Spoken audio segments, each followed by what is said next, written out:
and I am in chambers along with CFO Pam Rook, CAO Peter DeJohn, Municipal Coordinator Carla Duarte, and we have the council members online. Council Barmere is not here this evening. We're not here yet. Welcome to the gallery. Our meeting will begin now. So I'm putting forward the call to order.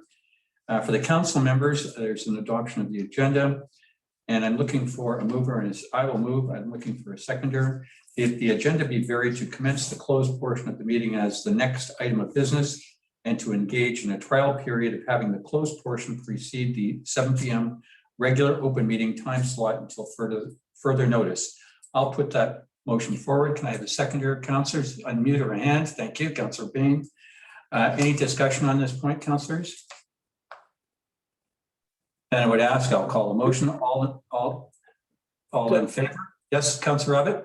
In favor, but just for clarity, we will go back into closed if we don't finish it in the first part, which is what's happening tonight, right? Yes, this going into closed earlier is also on a trial basis. That's not how our bylaws work, as I understand it. Yeah, but we are going to closed earlier and going to closed at the end, as happened tonight, if we do not finish closed. We will be tonight, yes. Yeah. Thank you very much. So all in, motions called. All in favor? Aye. Aye. Any opposed? Carried, thank you. Next item up, and we're moving pretty rapidly here.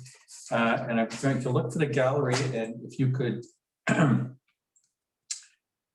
there's a significant gallery tonight. I'd like to give everybody as much time as we can. We're allocated 10 minutes for public, actually, first thing, before I talk about that, council did just come from a closed meeting. There is nothing to report out at this time. There may be at the end of the evening. Back to the public participation. We have 10 minutes allocated for that. Depending on how many people wish to speak, I may extend this a bit further, but it's 2 minutes per. So on the 2 minutes, there will be a timer. You'll hear the timer go off, and that'll be going off at 1:45 minutes. And so if you could conclude within the half minute, and I ask that you respect this because if there's a number of people that want to speak, you're taking time from them. So in a show of hands, which is I'm not going to do a tutorial training session on Zoom, but if you can raise your hand, thank you. I see one. I only see one so far. Anybody else? Two? I'll wait a bit more.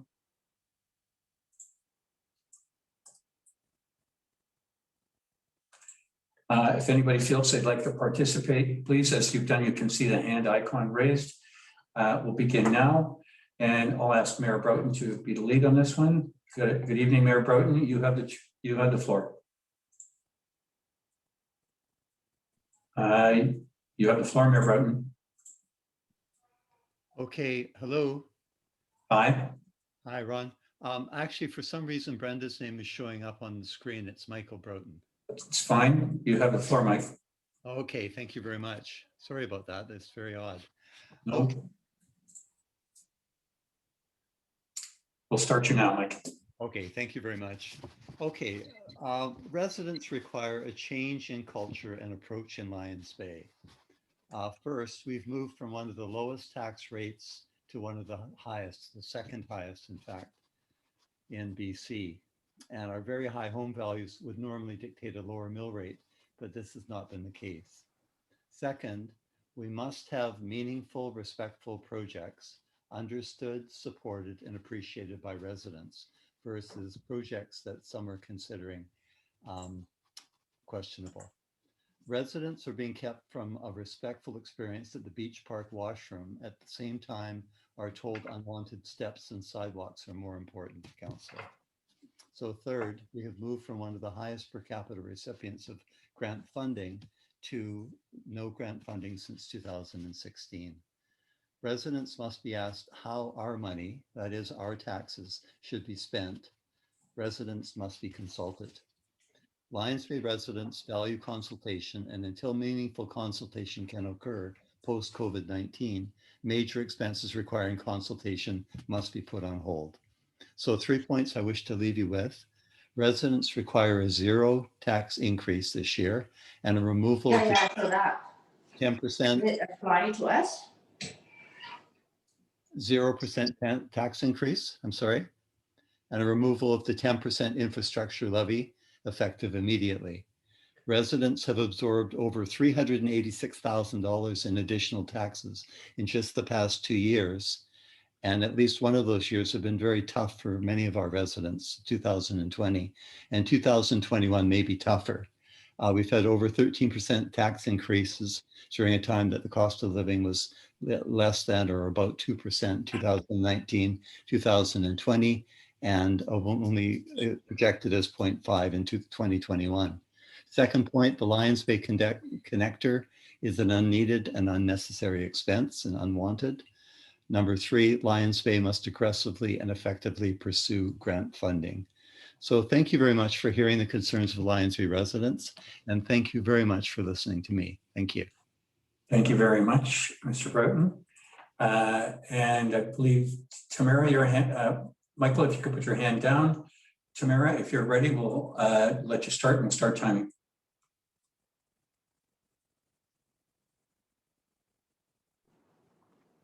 Oh, there, I unmute myself. I am in support of holding the line at no tax increases. But I am speaking up tonight in regards to item agenda 10.2 municipal grant budget requests.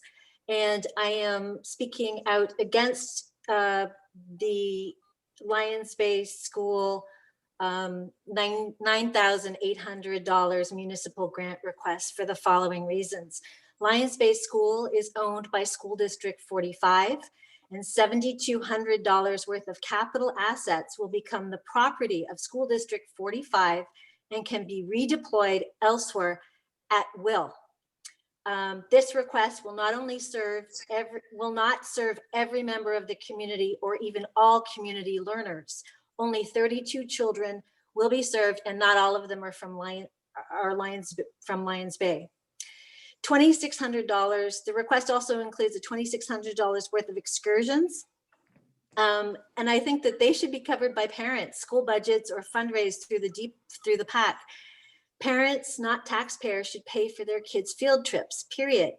And families experiencing hardship during COVID or any other school year who are not able to pay excursion or other student fees can request funding from the school principal, vice principal, or district learning principal, because each principal has designated discretionary funds. This is normal. This municipal grant request is essentially a request to increase our school taxes, which we already pay, and is therefore an inappropriate use of municipal grant funding. This is not being mean, it's being fair, prudent, and responsible. I am very surprised that the office administration, normally so diligent and detailed, and they challenge everything in terms of capital expenses and only pay out-of-pocket expenses on behalf of the community, allowed this significant spend request. It's not a couple $100, it's more than all the other groups combined on a good year. And it's a significant spend request to make it to the agenda, because I personally feel it's crossed a lot of lines. And then in looking at the budget, I really, there's some really significant line items. If you look at the budget, it starts on page 95. Right. One. Tamara, So I think your time's come and gone. I get your point. And the point under discussion is coming up fairly quickly, so please stay on. I thank you and Mr. Broughton for your participation. Thank you both. And last call. I would like to speak. I don't see the way to put the hand up, so I'm speaking now to put a hand up. As Good. is diligently require. Then just a second, Mr. Swetsky. Okay, are you good, Carla? Good, thank you. Sir, you've got 2 minutes. We have serious decision-making problem in Lions Bay. Our administrator is like an outside consultant who visits Lions Bay occasionally. Living in Whistler, and observing activity of high-end tourist-oriented municipality does not translate to our circumstance by any means. The recent stream of unnecessary projects, repetitive hiring on consultants, and now hiring a policeman has nothing to do with the council's alleged focus on building our reserve. An example is emergency program coordinator who was to deliver last August. Half a year passed and we have nothing. We keep paying for what? Furthermore, administrator proposes hiring additional planner with what is beyond ridiculous. When listening to council meeting, it appears to me and many of us here that mayor absorbs administrator's suggestions and nearly imposes his view on the council. I need some moderation here, I think. The village payroll has been almost doubled from 700,000 in 2012 to 1.3 million today. In that same time, the population of Lions Bay has rose by 8 people. Where is the proportions here? We believe Lions Bay does not have a revenue problem, we have a spending problem. The current administration drives to sell village properties must go through a public consultation process. This is a democratic way of dealing with the issues. In last 2 years, Lions Bay has taken calls that does not involve community input. We demand that be returned to a norm. Thank you. Thank you very much, Mr. Sredsky. We've got another minute if anybody would like to put your hand up. Mr. Shore. You can Hi, unmute. thanks very much. You've got the floor. Thank you. So my topic is following in line with what most others have been talking about here, some concerns about spending. And the concerns are relative to the fact that we've got the second largest tax burden among the province, and many of the other municipalities are growing, some quite rapidly, ours isn't, and yet our taxes have grown considerably over the last few years. So in light of that, it gets difficult for us to accept expenditures that just don't seem like the decisions are being made from a perspective of let's hold taxes and let's reduce spending as much as possible. Examples, I wasn't aware, or I hadn't read, the agendas are quite large for these meetings. I hadn't read what Tamara just brought up, but that's the kind of surprise that it just erodes confidence, quite frankly. For me, it started with the stairs, a project, a concrete project. I've done concrete stairs myself, and I've talked to others that feel that that project was somewhere around twice what it should cost. And you might say that the village only paid $40,000 and we had a grant for the other $40,000, but it's still $40,000. It probably could have been 20. So I'm not going to go against the work that people have done diligently here to try to go through an RFP process. But there is another project that is looming over us, the connector. It feels like if there's grant money, that we want to spend the grant money while it's available, even if it means that we need to pay 25 or 50% of the project. Well, let me say that there are many projects that we've been asking for years, and I would far greater spend $100,000 on something that we've been asking for and we've described as something that we need, than to pay $70,000 and have government grants of $200,000 come for something that isn't as needed, and that's specifically the connector.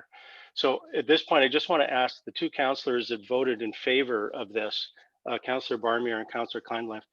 I'll ask, I don't need an answer to my first question, but I'd like an answer to the second. My first question is, have you ever walked the existing trail, the trail that's been between the beach park and Kelvin Grove for many years? It's a fantastic trail. If you haven't walked it, please go and do so. And come back to where you park your car, probably in the lot right there, via the proposed route. And clock yourself when you start the walk, clock yourself when you get to, say, the works yard, and then clock yourself for how long it takes you to walk back. I can tell you that it'll take twice as long or 3 times the entire trip to go from Kelvin Grove to the beach park via the proposed method.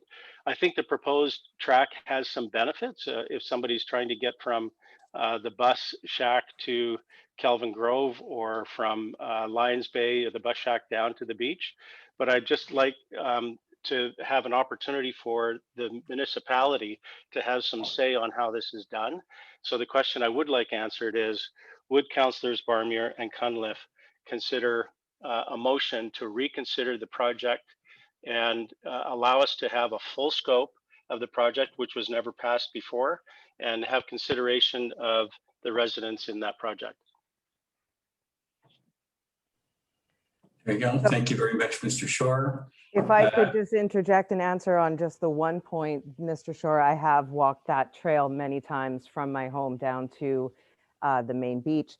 I actually avoided doing that for several years when there was absolutely no way I could take a stroller down that trail. So that's my largest concern, is that those that may wish to walk are driving to the beach, because it is simply not safe to take a stroller, a child in a backpack, and a toddler running wild down Lions Bay Avenue. So that is the biggest reason that I'm in favor of this project. So just to that. Oh, sorry. That is, Councillor Cunliffe, thank you very much. thank you. Thank you very much, Councillor Cunliffe. Thank you very much, Mr. Shore. And that, CAO. I know I wasn't asked, but I just wanted to correct perhaps a misperception that seems to be out there. The intent of the connecting piece along to get people off of the highway on-ramp at Lions Bay Avenue going south is to enable people in Kelvin Grove to walk safely to the village main area, either to the hall or the office complex, or to the store or the post office, if that's where they're going. Right now, it's not a safe situation, and it's been something that has been complained about over the years, and something that's been talked about for many years, discussed with Modi. I think it was probably supposed to have been done properly in a different way to begin with when the highway was reconfigured. So this isn't about creating a different path than the Pride Trail. This is about creating a safe passage for people from Kelvin Grove to walk to the village and vice versa, not for people to walk from Kelvin Grove to the beach park. So just wanted to clarify that. Thank you very much, CAO. All right, that concludes the public participation of our meeting. And Mayor Broughton, I'll give you a second to warm up. We'll be going to you. And sorry, Ron, just on one point to Mr. Shaw, and if he realizes that it's Councillor Barmeyer question. Councillor Barmeyer is not on this at this meeting tonight. So it's suggestive that suggestion of revisiting this topic comes up, you'd have to check with Councillor Barmeyer at another time. Thank you, Councillor. Next meeting. Thank you. thank you, Rich.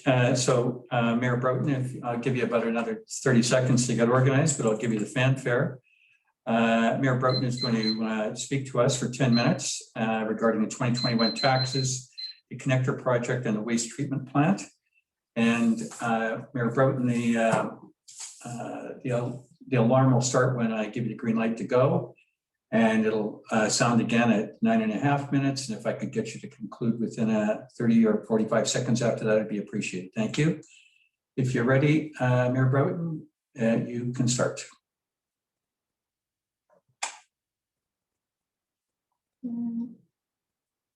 I don't see her on line.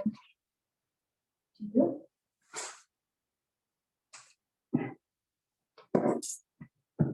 Let's see. I'm at the wrong. Do you see her at all?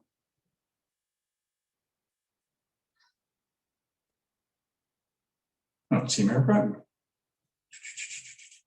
Is Michael still there? No. No. So her iPad is gone. I tell you what, I'll suspend this piece here and we'll move on. But if Mayor Broughton comes back, we'll give it a chance to address this at a fit-in moment. I saw them both there at the beginning. Okay, enough of that.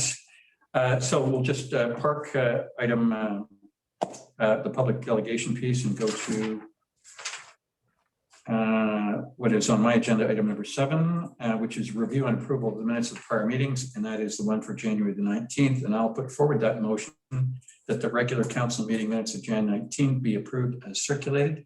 Can I have a second? A hand from a councillor, please. Thank you. I'll take that as a yes. Any discussion changes, councillors?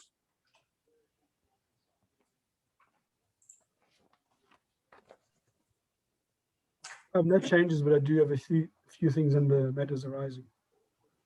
Okay, we'll hold you for matters arising. Any changes, Councillor Cunliffe? I'll take no. Silence is no. Yeah, no. Silence is no. All right, thank you very much, Councillor Cunliffe. So I'll put forward the motion. I have put forward the motion that the minutes are approved. It's been seconded. All in favor? Ayes or a hand, please. Aye. Thank you very much. And we have previous Mayor Mountain Brown. Mayor Broughton is okay. We'll just I'm so sorry about that. no, just hang on, Mayor Broughton. I will just make sure you've got it all back. Okay, so just a second, Mayor Broughton. So Councillor Abbott, we're going to come back to you, business arising, in 10 minutes. And we'll let Mayor Broughton, if that's fine with you, Councillor Abbott. Sure. Good, thank you. Mayor Broughton, I understand the frustration. Literally. So we can hear you. We can hear you loud and clear. We'll give you a second to calm yourself and begin. Oh, wonderful. And Carla was going to put my visual on. Can she put my visual on? No, you have to do that on your end, on your bottom left corner that says start video. Oh, perfect. You're a doll. Thank you. thank you very much, Mayor Broughton. All right, so Okay, what I did have is I had a PowerPoint presentation, and but I've changed computers to Michael's computer, and my PowerPoint is online. Okay. But So I have Mayor, no problem. I have it right in my. okay, so good. So Mayor, we're going to get ready. We're going to press the timer. Just to recap, we'll start the time at the 9.5 minute. You'll hear it again, or I'll make a hand signal. Sure, if you could conclude shortly after that.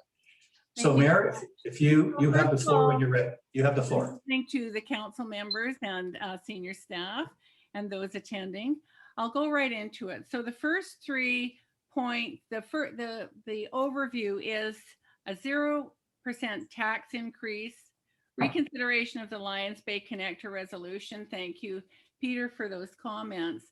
But I'll continue on with the rationale. Apply for grant funding for major projects. So those are the 3 items that I'm going to finish with, start with and finish with. The 0% tax increase, including removal of the infrastructure levy. The council, I'm asking council to direct staff to prepare or adjust the 2021 budgets for a 0% increase. The municipal tax increases along with the infrastructure tax levy yields about 13.3% increases. In eliminating the infrastructure levy, we already have accumulated, we've got scheduled to accumulate about $1 million in the 6 years between 2019 and 2024. I'll go over current reserves a little bit, and we certainly don't need to continue that tax levy. The tax levy, the infrastructure levy, was put on general taxation, but it actually, under our Village of Lions Bay policy, is clearly stated on each 5-year financial plan bylaw, Schedule B, that levy should be on the annual user rates for water, sewer, and solid waste utilities. And I'm suggesting that it be removed completely, but it needs to be on that, or a part of it levied in that way, because of the water being a major infrastructure reason to use the funds. So it's incorrectly placed. If council could request staff to eliminate the infrastructure tax levy, people are growingly concerned about excess amounts of taxation that has come to be the norm in the last 2 years, going into a third year in the village of Lions Bay. On the mayor's desk, March 6, 2020, it talks about a 3.3% increase plus the infrastructure levy. But it actually, when you include the infrastructure levy, it is not an $86 increase, using his home as a norm, and it's quite probably a median level home. It would be $260 plus $86. And the key thing here is it's a 13.3% tax increase, which is recurring, and it's compounding. And this is not minor. But now we have a situation where the good news is in 2019, the audited financial statement, and we don't have our 2020 audited financial statement yet for public viewing until it's passed in early May. That's my understanding. Thank you, Pamela. But we do have in total reserves 4 million as of the 2019 financial statement, 573. I understand if it's, not, it's lower or possibly higher. But the reserves in the restricted funds are 2,264,396, and in the unrestricted amount, it's 2,309,454 in that document.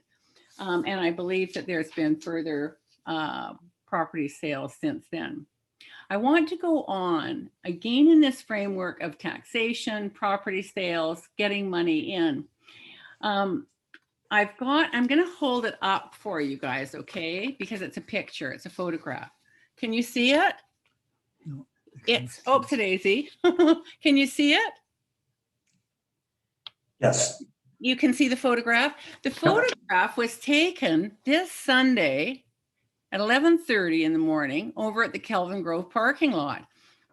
I happened to phone Sally Pollock and ask her if she wanted to go for a walk, and Mike and Doug joined us, and she suggested walking to Kelvin Grove. Great idea. This beautifully full parking lot with people serenely enjoying themselves at the KG Park. You can see that they're, to be conservative, there's 20 cars parked there. But you know what's interesting?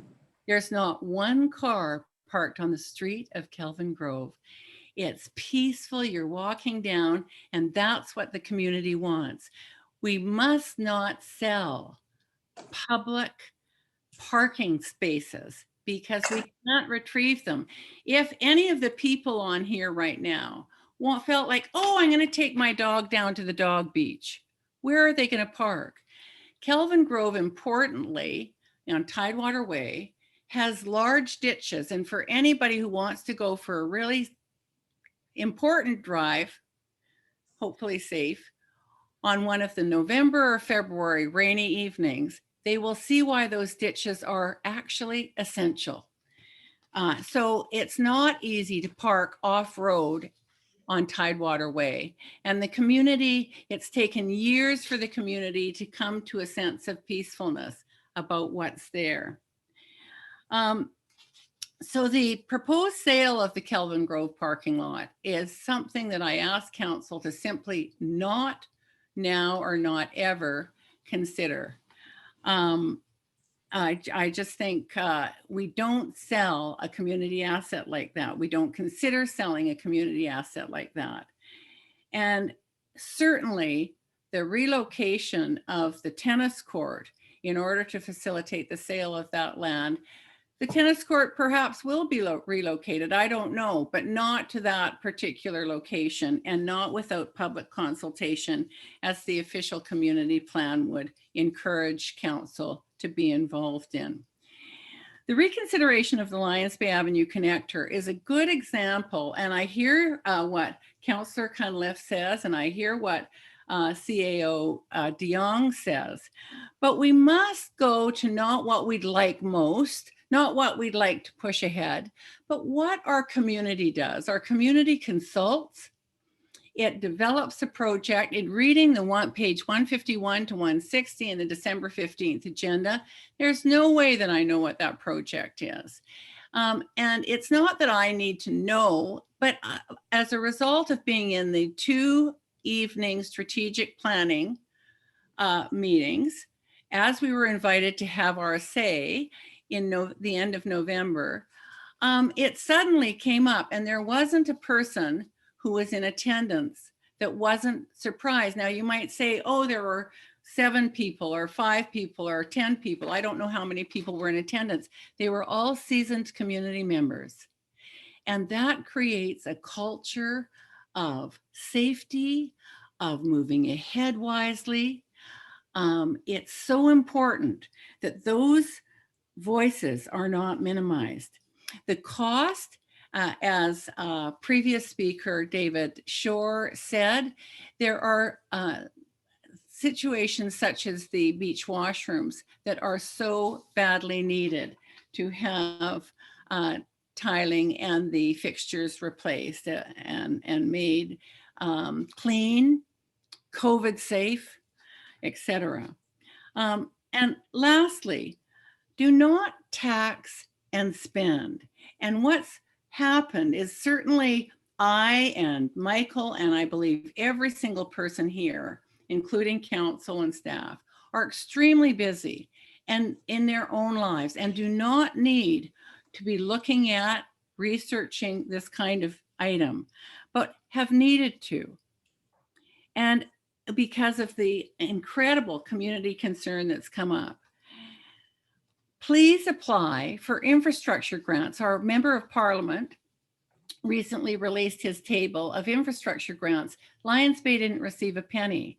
We have the Kelvin Grove wastewater treatment plant that didn't have an infrastructure grant applied to it. Had an infrastructure grant been applied to that project of $1.3 million, the 2/3 infrastructure funds would have been $866,667.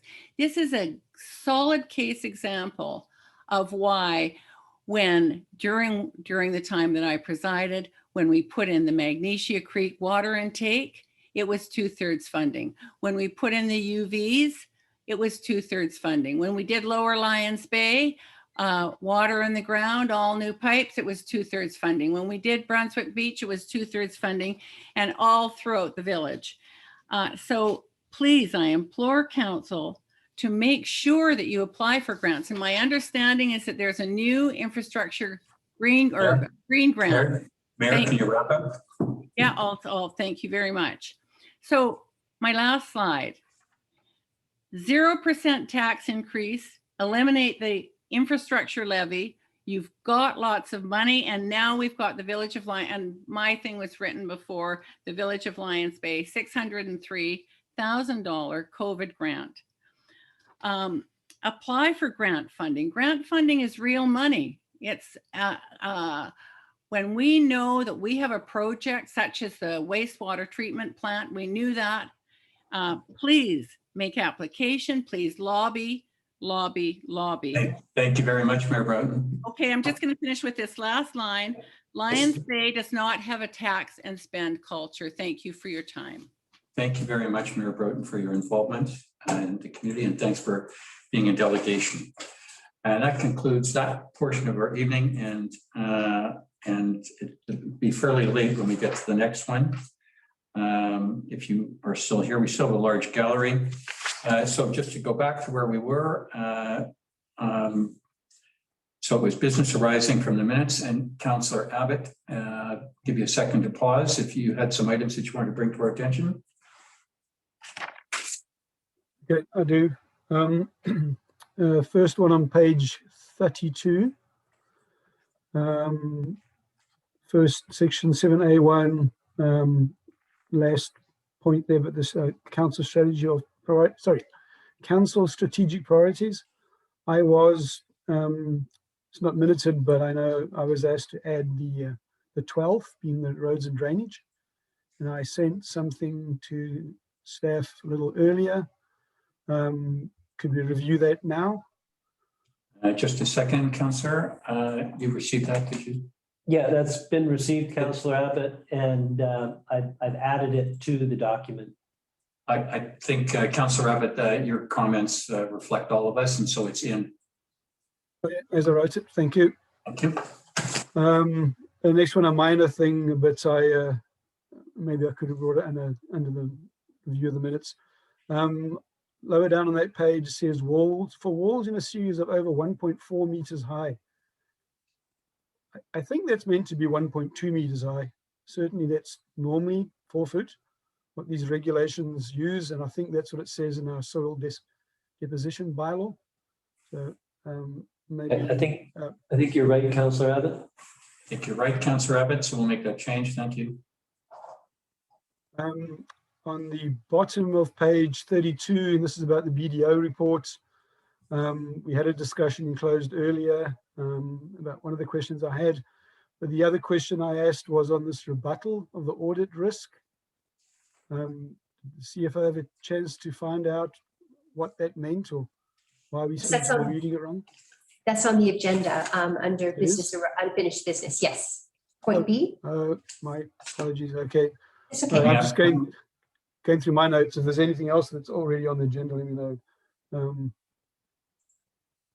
There you go. Councillors, any other comments, changes? Not sorry, I'm talking any other business arising? Can I just check one more thing if it's on the agenda? I'm sorry if I missed that. The other question I asked on page 36 at the bottom, this is about the Kelvin Grove water treatment plant. I asked the question of what happened if a lot property sells or if we create additional lots during the payment term. And do we have an answer on that?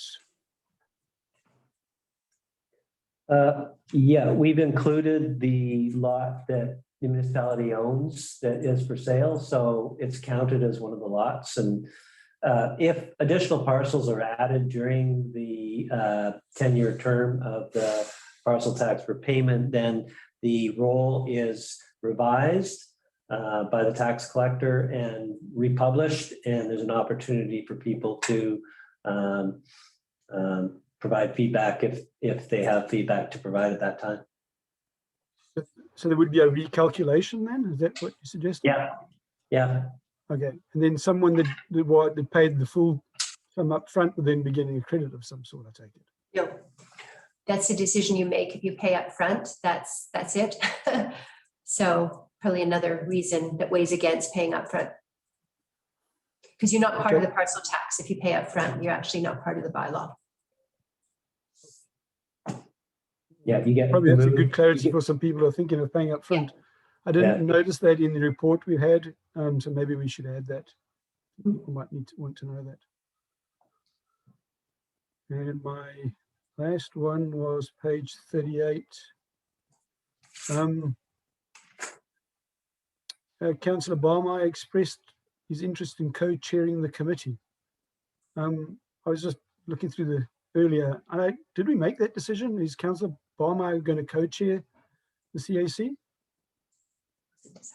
Wasn't decided. We didn't minutes it one way or the other. It wasn't decided.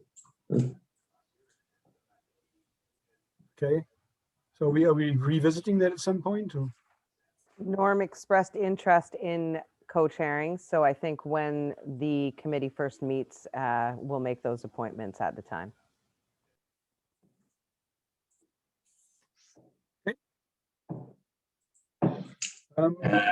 That's all I had. Thanks. Thank you very much, Councillor Abbott. Councillors Bain or Cunliffe, anything else for business arising? No, I'm good. Thank you. Thank you. I presume the same for Councillor Bain. Thank you. That concludes this portion. We'll go to the unfinished business. And it's pretty much the Councillor Abbott show. So I will hand off to Councillor Abbott if you want to go through your list of dones. Sure. Give me a second. I'm just going back up through the minutes. There's some page 3. Use Control Home might go faster. Sorry. I think they're all done. So yes, the first one's done. Number 172 is done. Number 173 is Councillor Cunliffe. That one I have had a conversation in person with Penny, Ms. Nelson. I have not replied to her in writing, so I will send her a note. Thank you very much, but in that you've had the chat with her, I will presume that she'll write and we'll call it a strike, municipal coordinator. Councillor Abbott, have you done the rest? Well, I think on the previous one, we should call it a strike when the note's sent. Anyway, Mr. Schneider, I have replied. Number 175, done. 176, done. 177, done. 178 and 179. Yes, I have done all of them. Thank you very much, Councillor Abbott. The next item is at the B portion, and this is CFO. And this is language in the BDO report clarification regarding rebuttable audit risk area. Yes. So I presented the audit planning report at the last meeting, and Councillor Abbott had a question which I wasn't able to answer at the time. In the audit planning report, it states, due to the nature of the village's operations, our understanding of the entity and our planning audit procedures, we have rebutted the mandatory key risk assessment. So it was just the word rebutted. I thought I knew what it meant, but I wanted to clarify. So basically, they challenged that requirement. The Canadian audit standards require them to consider risk over fraudulent revenue recognition for all audits, because there tends to be a lot of organizations an inherent motivation to show higher revenues. But as a municipality, we don't have that motivation. So the auditors have the right to challenge or rebut that requirement by auditing in a different way the revenue streams. So that's what that means, that they aren't going to be following that Canadian audit standards requirement because they were able to rebut it through other testing that they do. And it's mainly because of the nature of our business as a municipality. There's no advantage or risk that we would try to inflate our income. I mean, we couldn't, because it's black and white, it's property taxes, utility fees, pretty much, in grants. So it was just the term that threw me, the rebut. Basically, it means they essentially challenge it and adapt their audit plan accordingly to the nature of our business, which is a municipality. Thank you. Any questions? Any questions? There being none, we will move on. And that will bring us to the FCM Asset Management Grant, which is on page 45 of your package. And just to put a motion forward, I will do that. The council directs staff to apply for a grant opportunity from the Federation of Canadian Municipalities Municipal Asset Management Program for Asset Management, Financial Strategy, Annual Reporting, and Improving Data for Decision-Making, and that the municipality commits to undertaking the activities proposed in the application to FCM, should the application be approved, and that the municipality commits $12,500 from its budget toward the cost of this initiative. I'll put that forward. Can I have a seconder from a councillor, a hand or a motion? Thank you very much. It's then, and this goes again back to the CFO's report. CFO, you have the floor. Yes. So this was a grant that we had originally budgeted to apply for in 2020. So we had budgeted the differential between the grant and the cost. But as what's happening with a lot of grants now, they're very oversubscribed. And this was an open intake. We had 6 months to submit the application. And after 2 months, they actually closed all intakes because they had received so many applications. And they put it on hold until January. So then it's come up again in January. And obviously we want to apply for it very quickly. Our plan is to submit an application actually this week, but a requirement of the application is this resolution. And as outlined, it'll be phase 3 of our asset management plan. We're focusing on condition assessments, specifically our buildings, the Magnesia Creek water tank, as well as an asset management financial strategy and reporting template. The advantage of being able to use a grant for this is, while it's very, very helpful for our asset management program, it is very quickly, probably by next year, going to become a requirement for our insurance. We had locked into our insurance rates this year by committing to a 2-year rate freeze when in 2020. But we're being cautioned that next year the equipment rates are really going to go up, and a requirement will soon be that we have to have condition assessments and appraisals on all of our major assets before they'll be insured. So that's sort of a double advantage of this grant. We had planned to apply for it anyway, but now we have the added advantage of what we're getting done for the asset management plan will also be a benefit when we renew our insurance. So I'm not sure if there's any questions. Councillors, any questions? Yeah, I've got a question. Would this then be concerned as somewhat of phase two, or what we did last year, was that what you would consider phase two of the same process? Or what's the difference between what we did last year and this one? With this one, it's you're correct. First of all, this would be phase three. We haven't spent a lot of attention to our buildings, and there's an advantage to getting both for insurance and for asset management, understanding the condition of our buildings, but also breaking it down into components rather than just focusing on funding for the whole building, because obviously the shell of the building will have the longest life, and then you have the different electrical components and the roof. But it's also just getting that condition assessment, understanding how much life we have left in the buildings because they are such big ticket items. And like I say, it's becoming a requirement for our insurance. And the Public Works Manager has also would like to have the Menesia Creek water tank condition assessed as well. And we're very lucky to have a grant opportunity to be able to fund this. So it is a continuation of the asset management, but not so much of the plan. We sort of have the plan set. So the bulk of the fee of the grant would go to that. And then we'd also want to do some fine tuning to be able to do useful annual reporting on the status of our asset management plan and how it can help us determine what funding we need for the future replacement of our assets. Good, thanks. Councillors, Yeah. any other questions? I've got Please. Sure, I've got a couple of questions. So first of all, Pam, assuming we go ahead with this, will this be an RFP? And Yes, probably it would be an RFP for the replacement of the assets and the condition assessments. We're getting quotes now because we have to. This is an FCM grant. We've never applied for one before, and it's a very detailed grant application. As increasingly, these grant applications are getting more and more complex. And we will have to get quotes to find out how much these condition assessments would cost. We're in the process of doing that with the hope of completing the application this week. getting budget quotes ahead of applying for the grant. We have to, yeah. They require quite detailed cost estimates now, so we have to get the quotes. But we're getting these quotes. We're very open, saying it's for purposes of a grant. They're very familiar with it, and then we'll get the grant, and then we would go out to RFP to get the best price. Okay. This program, and the first phase that we got, was very enlightening for me, understanding the issue with the deterioration of our assets.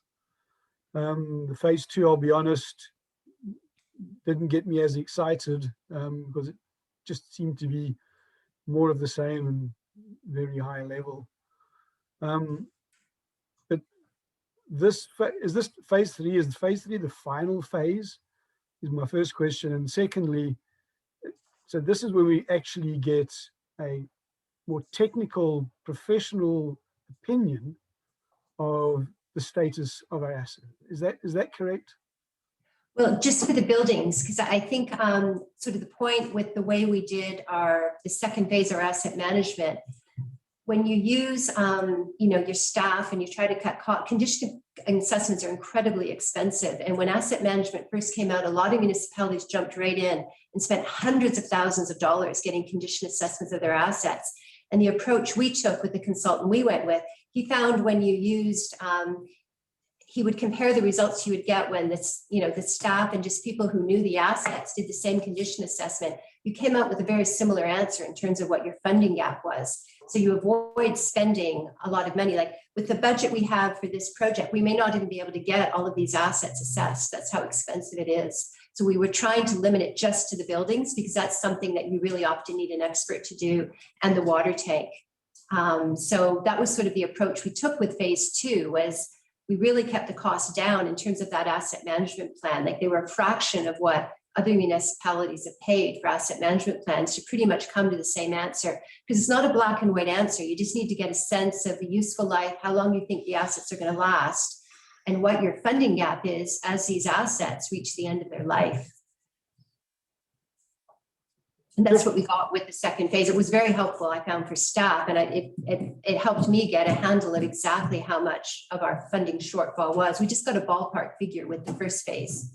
Yeah, I just felt the second phase, as we keep going down that track, it's a nice reporting tool, but is it going to get us to the point that we can make good, solid decisions on to go out and where we need to do preventive maintenance and where we need to start fixing things?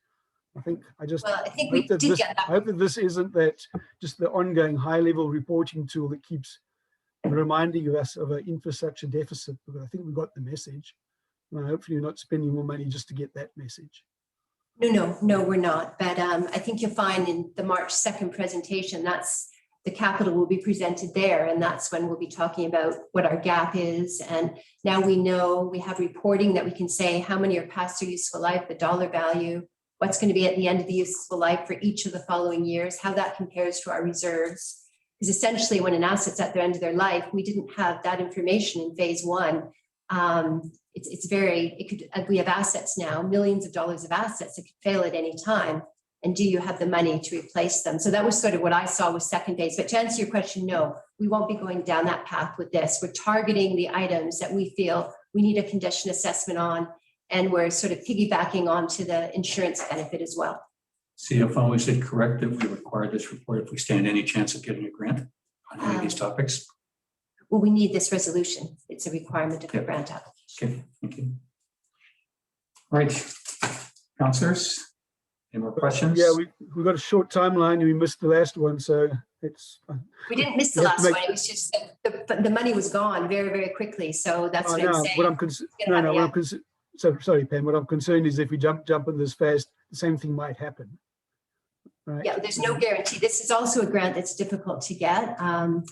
It's the UBCM one it's a bit easier to get, but this is a national. So we have to have a really solid grant application to have a hope. Okay. That would be the traditional oversubscribed and underfunded type grant? Very much so. Very much so. Thank you. All right, I will call the motion now. All those in favor, please express so by saying aye. Aye. Thank you. Any opposed? There being none, it's passed. Thank you. Next item on my agenda is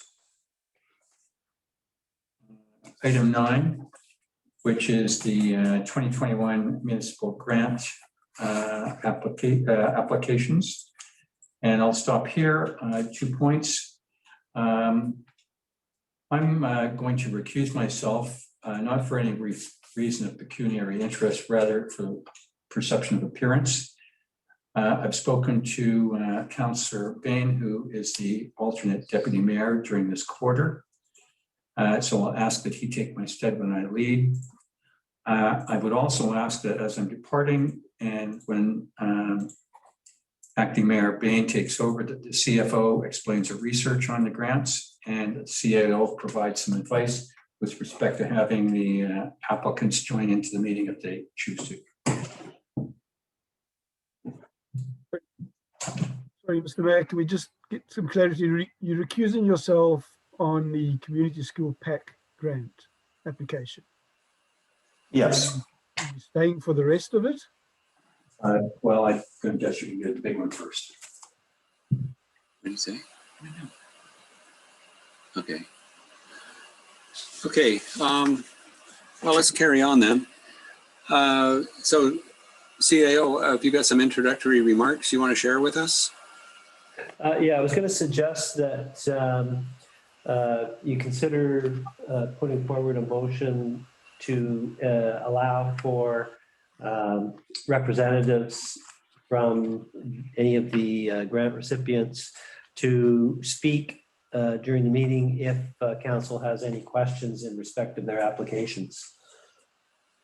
Yeah, that would be fine.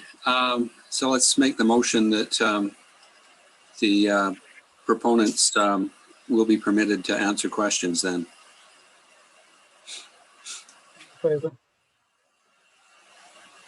All in favor? Aye. Aye. Okay, aye for me too. That sounds like we've got a quorum on that one. Okay, CFO, are you prepared now or? Yes. So our process with the municipal grants is we send out applications to previous applicants, but new applicants can apply as well. And as staff, we just review the applications to make sure they're valid applications. And if they are, we summarize them, and which I've done. And we provide copies of the applications to council for their review. And it's up to council to determine which grants they would, if any, that they would like to award. So in terms of the options, I have approved the 2021 municipal grants as presented, amend and then approve or defer to another meeting if you want, or delay the decision until maybe the March 2nd meeting. I just wanted to clarify that I don't require a decision today. Council can make a decision, but it won't hold up the budget process at all if they need more information or if they want to wait until the capital has been presented at the next meeting. And that was all I had. Okay, well, thank you very much, CFO. So to summarize then, each one of these applicants has been vetted by yourself and you find no fault with any of them?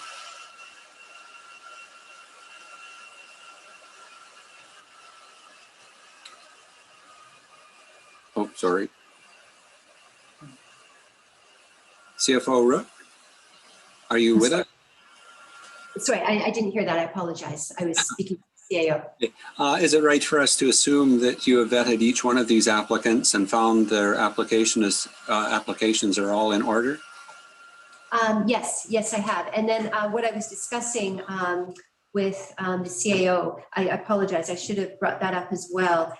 Because we did have a new first-time application from the PAC, we did want to do our due diligence to make sure that they could technically apply. And we did consult with legal counsel, and there is actually no reason to preclude them from submitting a municipal grant application. Just to stress, as one of the public participation had said as well, that we do like to do our due diligence to make sure. That's what I meant when I said they're valid applications. That being said, it's completely up to council's discretion what they approve and what they don't approve. But they are all valid. Good. Okay, thank you very much. Rather than going over each one individually, council members, do you have any questions or comments about any of them?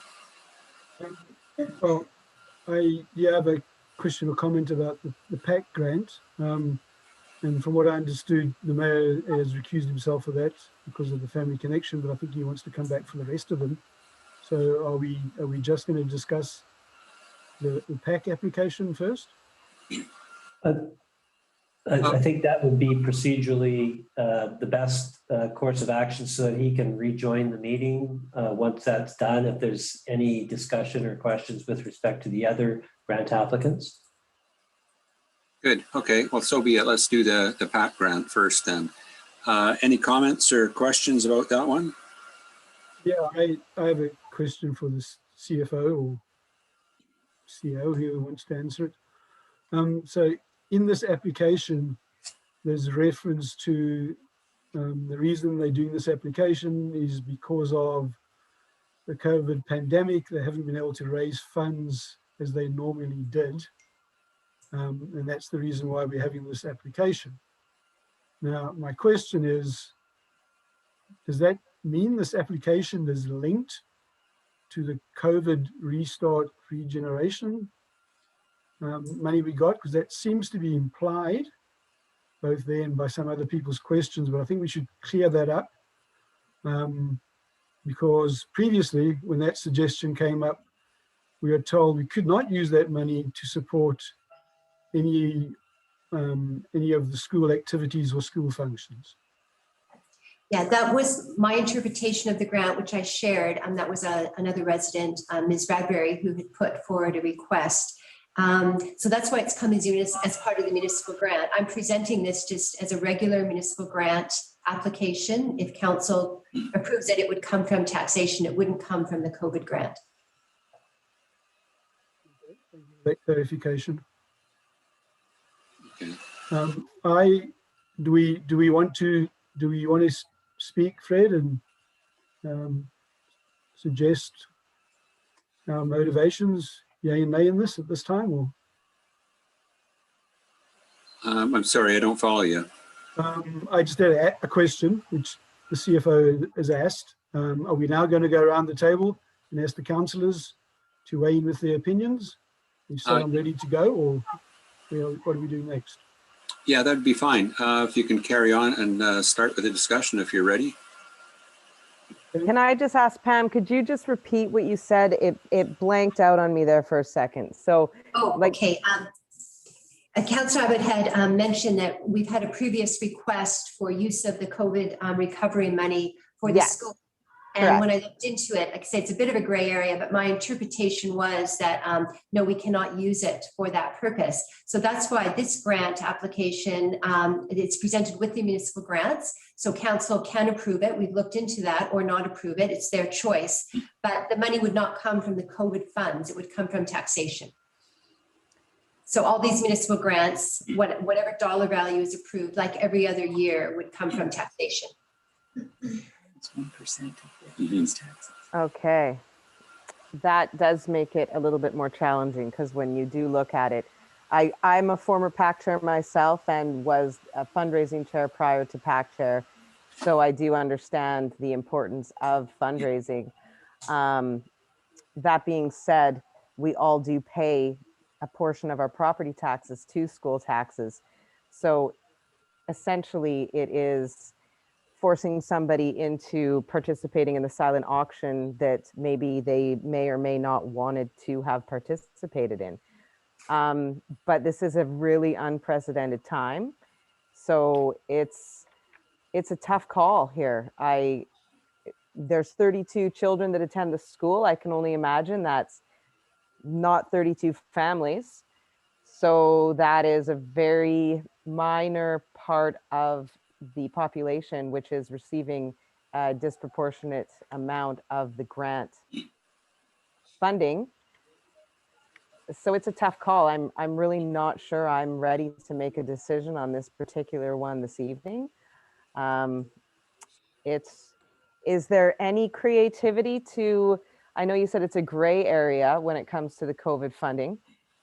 Is there the potential that there is a creative way to present this and access it?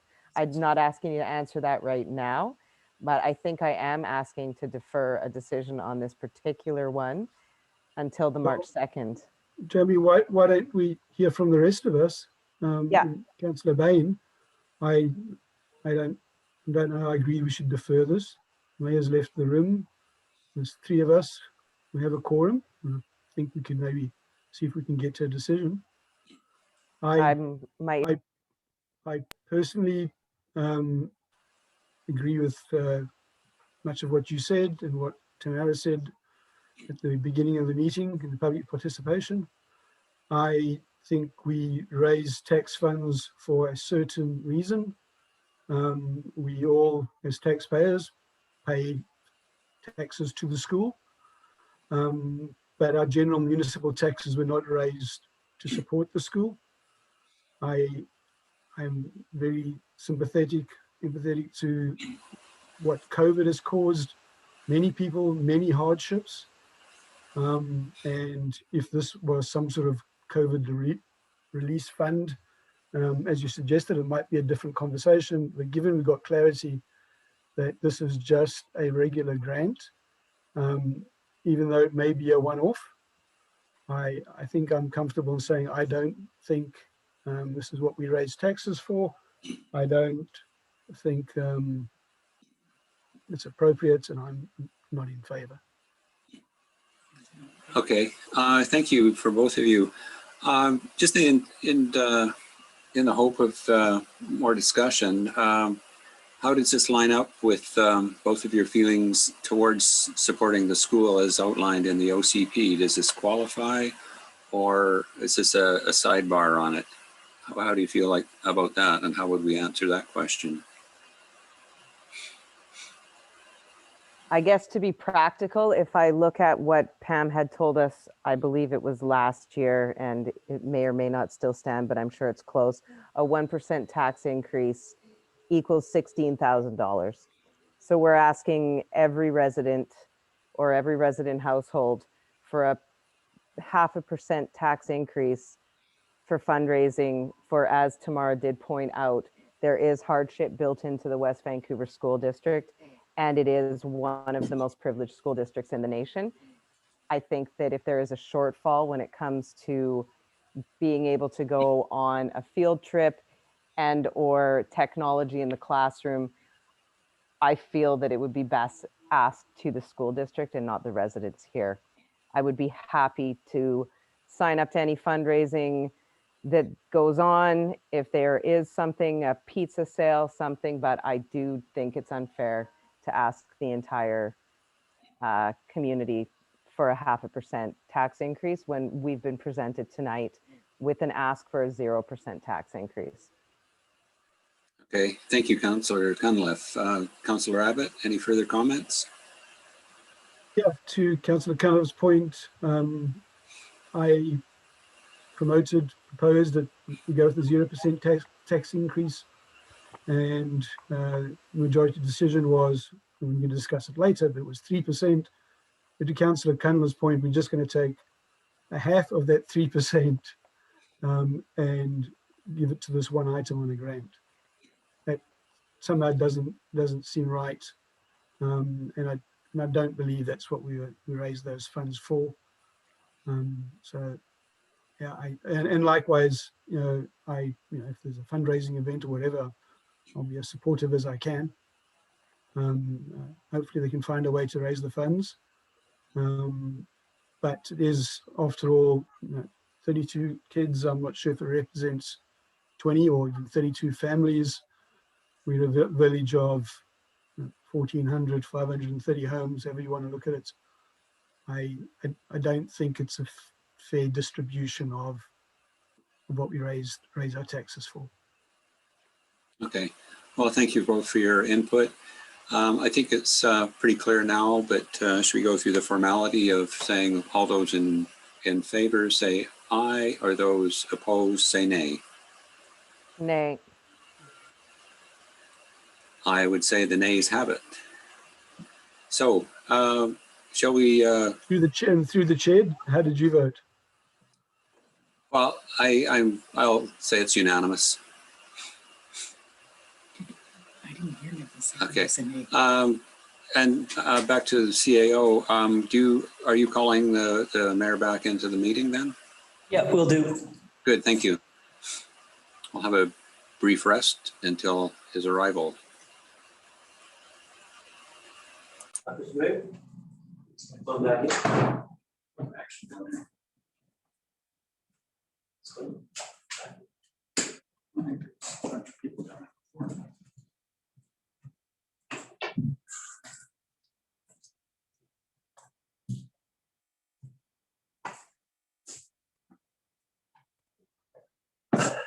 Hey, Mayor McLaughlin, we have just concluded on the PAC request, and the vote was nay, and the rest we've left up to you to guide us through. Let me grab my sheets here in. Thank you.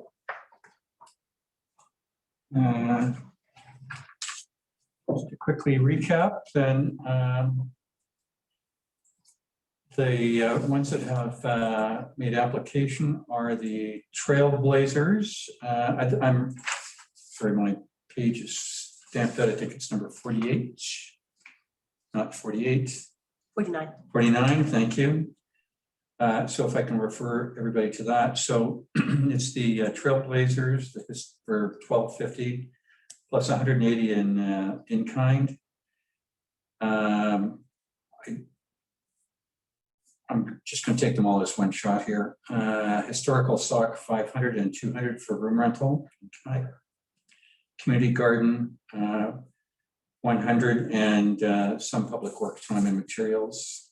And I noticed that we also have a budget for that too in our restoration of the community garden. Yes. Okay. And the caroling team has got 130 and 25 in kind. And the Scholarship Foundation, 195, which is hall rental, forgiveness, and the same for the seniors circle. Actually, social circle, 600 for hall rental.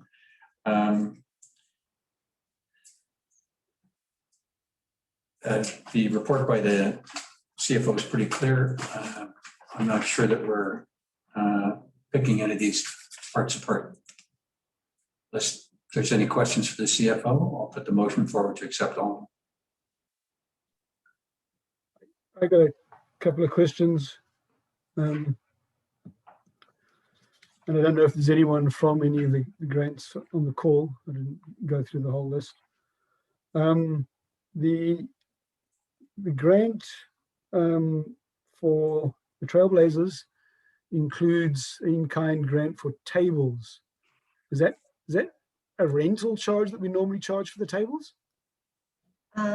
Yes, we basically just like to quantify, and we don't charge them, but what if they were renting, that's what they're getting in kind. Okay, And it's the fine. rentals, Aaron Moore. I just want to make sure. Sorry, I just want to make sure it was rental, not some sort of setup fee or something that involved staff time. That's all.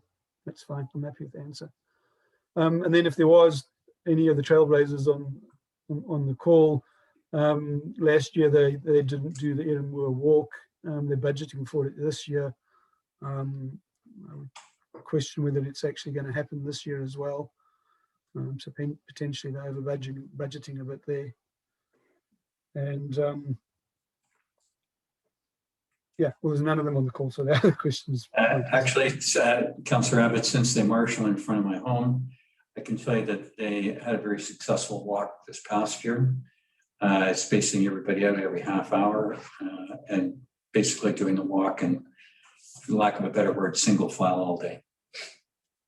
It says in this thing the walk was cancelled. No. Page 56. The Edinburgh Commemoration Walk has been cancelled this year and funds will be set aside for it and used for replacement equipment. Okay. In the village update. There were no funds given to the, no, that, yeah, sorry. Okay. They wouldn't have rented the tables because they would have just done the walk. They wouldn't have done the food and beverage after. Okay, actually, you're right. Okay. I think what they meant was the portion where they rent the tables and the portion where they actually ask for the money. They didn't do that because I don't think they may have had the walk, but they wouldn't have had done the actual celebration after. Okay.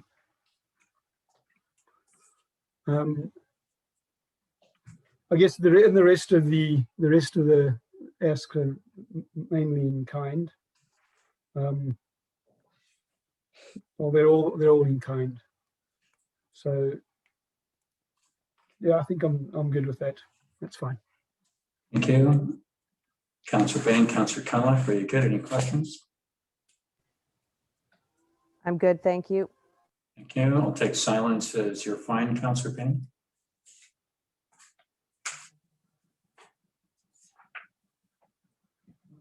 I'll take that as yes, thank you. I'm not sure where, I think if I've got this, Councillor Bain, it's handed back to me for approval or recommendation on the grants that are in front of us, except for the back one. I'll presume that yes, so I'll put forward the motion that all the grants are approved as requested, except for the PAC. And I'll put that forward. Can I have a signal for a second on that? Thank you. Any discussion?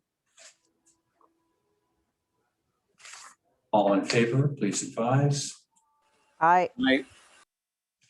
Thank you.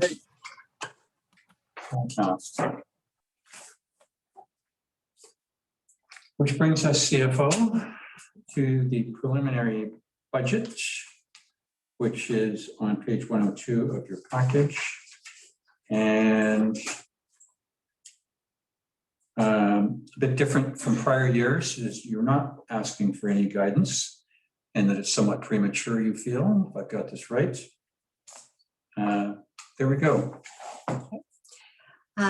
Yes, so this is the preliminary operating budget, the main component of which we've done a labor model like we do every year. We put in known 2021 costs like insurance. Our insurance is renewed every January, so we know those costs. And there's a 0% increase at this time, only because at the March 2nd meeting, that's when we bring in the capital and the supplementals. So the main purpose of this was to go through kind of the base budget, like I said, with no supplementals in it, no capital, other than the water and sewer capital, which has already been approved in the draft water and sewer budget, just to see what cash surplus we have left at the end. And it's $85,000. So to put that in perspective, when we presented the asset management plan in January, one of the things we had done was the 5-year average of the cash surplus, and it was 199,000. So as you can see, it's coming down lower each year. So like I say, I just really want council to go through the budget, ask me any questions they have about any of the numbers. And then this will lead into the March 2nd budget, where we will bring staff recommendations for capital, pulling capital in from the IMP that was requested as part of the strategic planning and prioritizing the projects there, and any additional supplemental requests that we would like to put forward. And then we would review all those at the March 2nd meeting, discuss the best way to fund them. And then at that point, we would have a conversation about tax rate, draws from reserves in order to fund the budget and the capital plan. So on that note, if we just want to jump into questions. Councillors, we'll let you go first. I've got a few questions, but I'll keep them for last.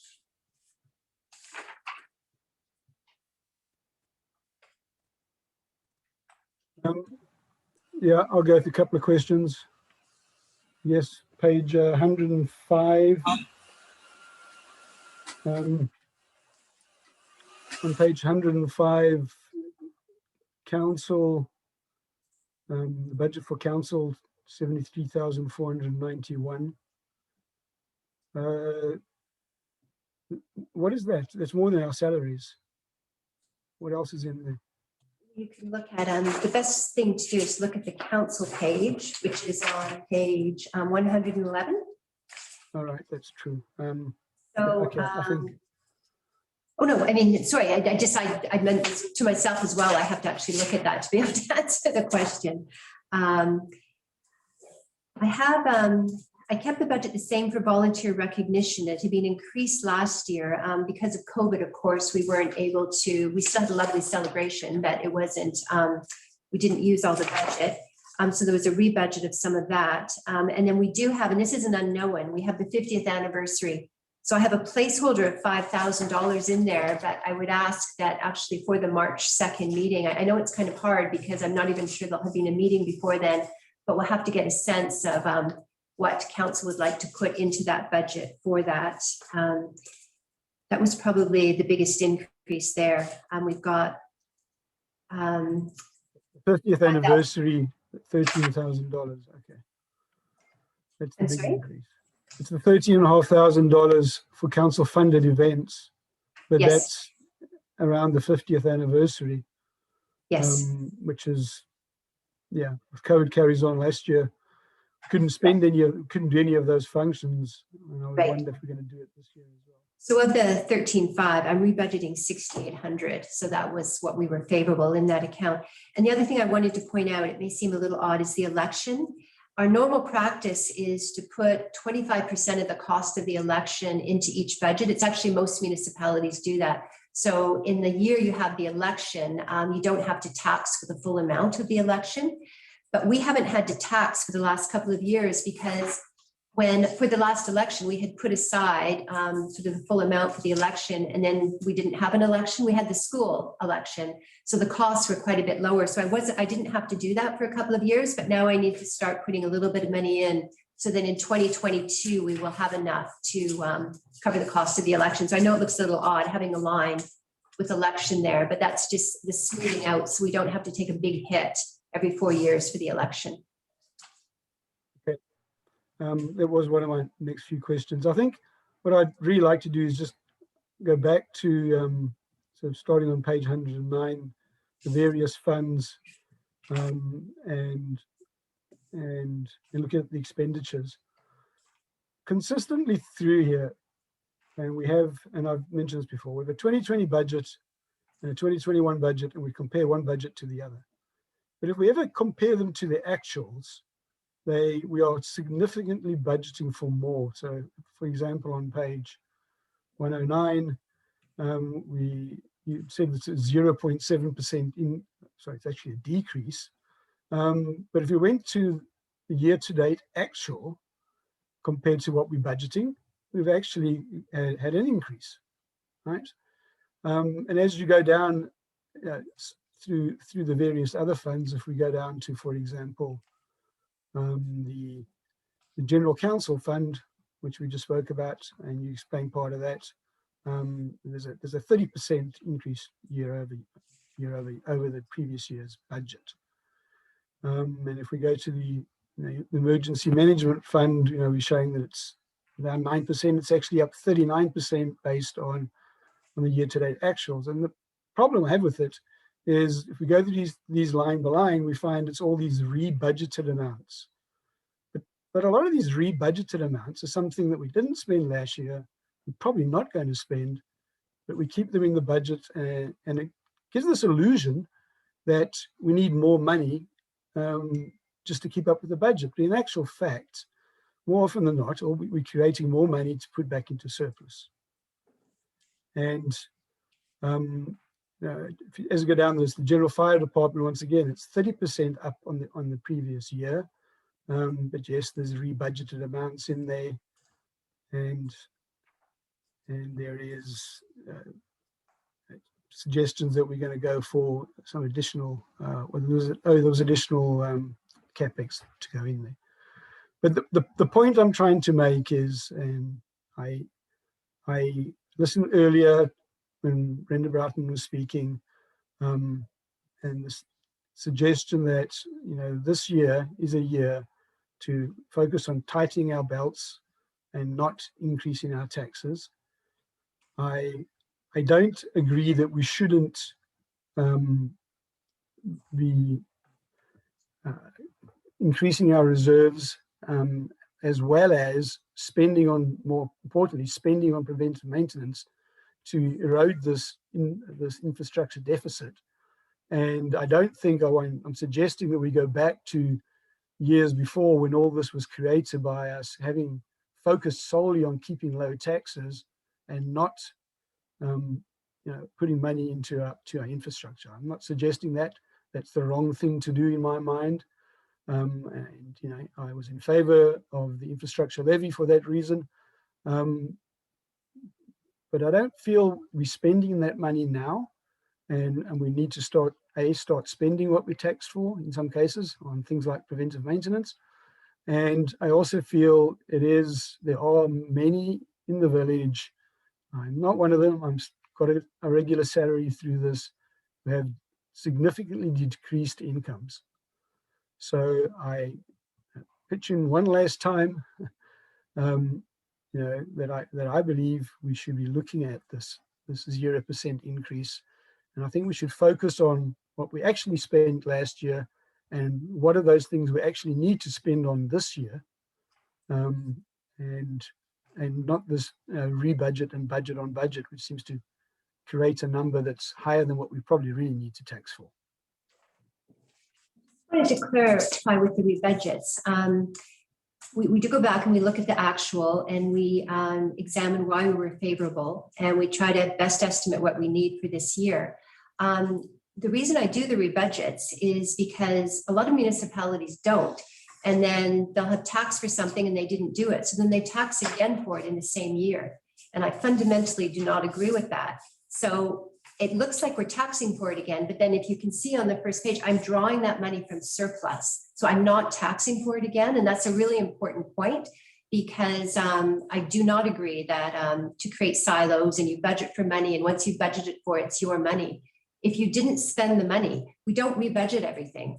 But if we still plan to do that, then we rebudget it, but then I draw that money from surplus. So like I said, the net effect on taxation is zero. And I just wanted to make that point because I do agree with you on that point that we're not a large municipality where we can tax for things. And if we don't spend it, then the money goes into a silo and it stays there until you want to spend it on something else. All of the departments, I know we're small, but the public works manager and I, and the CAO, we go through and we say, okay, we budgeted for this, we didn't spend it. We always have the best intention of spending it again. And if we're going to do that, then I call it a rebudget and we draw the money we've already taxed in to offset it. So it's not hitting the cap. I'll give you an example. $25,000 for planning consultants. We rebudgeted year on year. We didn't do it last year. I didn't see us doing it this year. Why didn't we just say, if we ever go back to that initiative and decide we need planning consultants, we'll budget for it then and tax for it. But why keep carrying this $25,000 for planning consultants when I don't believe we're going to do it this year, and we haven't done it for several years. Well, our hope is to. It's the DPAs that got pushed back because of COVID. That again is an example. If we remove it, then we have to tax for it again down the road. And we've already taxed for it, and our intent is to do it. So, you know, I'm not saying that some of the rebudgets can't be challenged, but the risk is if you don't, and then you don't tax for it, then we do have to tax for it again, and then by then we have flow into surplus and been used for something else. So our intent always is, with a lot of it, is to use it. Another example, it's been rebudgeted several times, but is the records management in administration. But again, for a variety of reasons, staffing issues, we haven't been able to get to it. But this year we have, and these are requirements from the LGMA. And now we do have someone in our municipal coordinator who's launching that project this year. And we're hoping to spend it this year. So, I mean, these aren't automatic rebudgets. There's quite a few things that we are favorable on that we don't rebudget. But anyway, that's the philosophy behind it. I'll just give you one other example. And communication consultant, $7,500 rebudgeted. I disagree with you that I think many on council, and yeah, even to me to an extent, would look at that, look at all these rebudgets and say, well, you know, we already taxed for it once, and it's something we are going to do at some point, and then never think to challenge it because it was already discussed once and voted for. So I think somehow we need to look closer at these rebudgets and not just automatically roll them over. Because I do think it creates this perception that we need a lot more money in this year's budget than we do. Councillor Abbott, I'm sure you prefer a good counterpoint to this, so why don't I have a crack at this too? I disagree entirely on the rebudget piece because we have taxed for it, and rather than tax, if you don't carry forward the rebudget, it flows through, it becomes surplus. You need the money, you're going to tax for it again. I don't think that's a popular philosophy.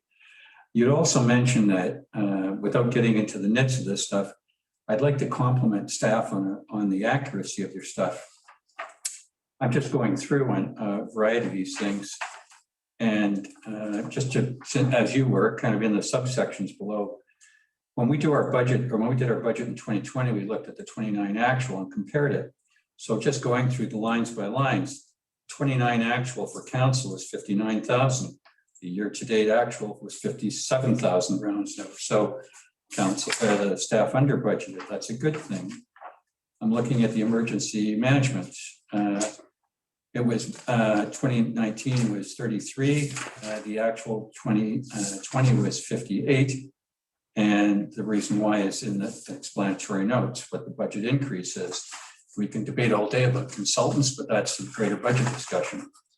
Similar for the fire department, the 29 actual was 335. The 20 year to date 2020 actual is 30 grand less, it's 304. I could go on, but I think you get the point that our staffs are actually budgeting fairly accurately.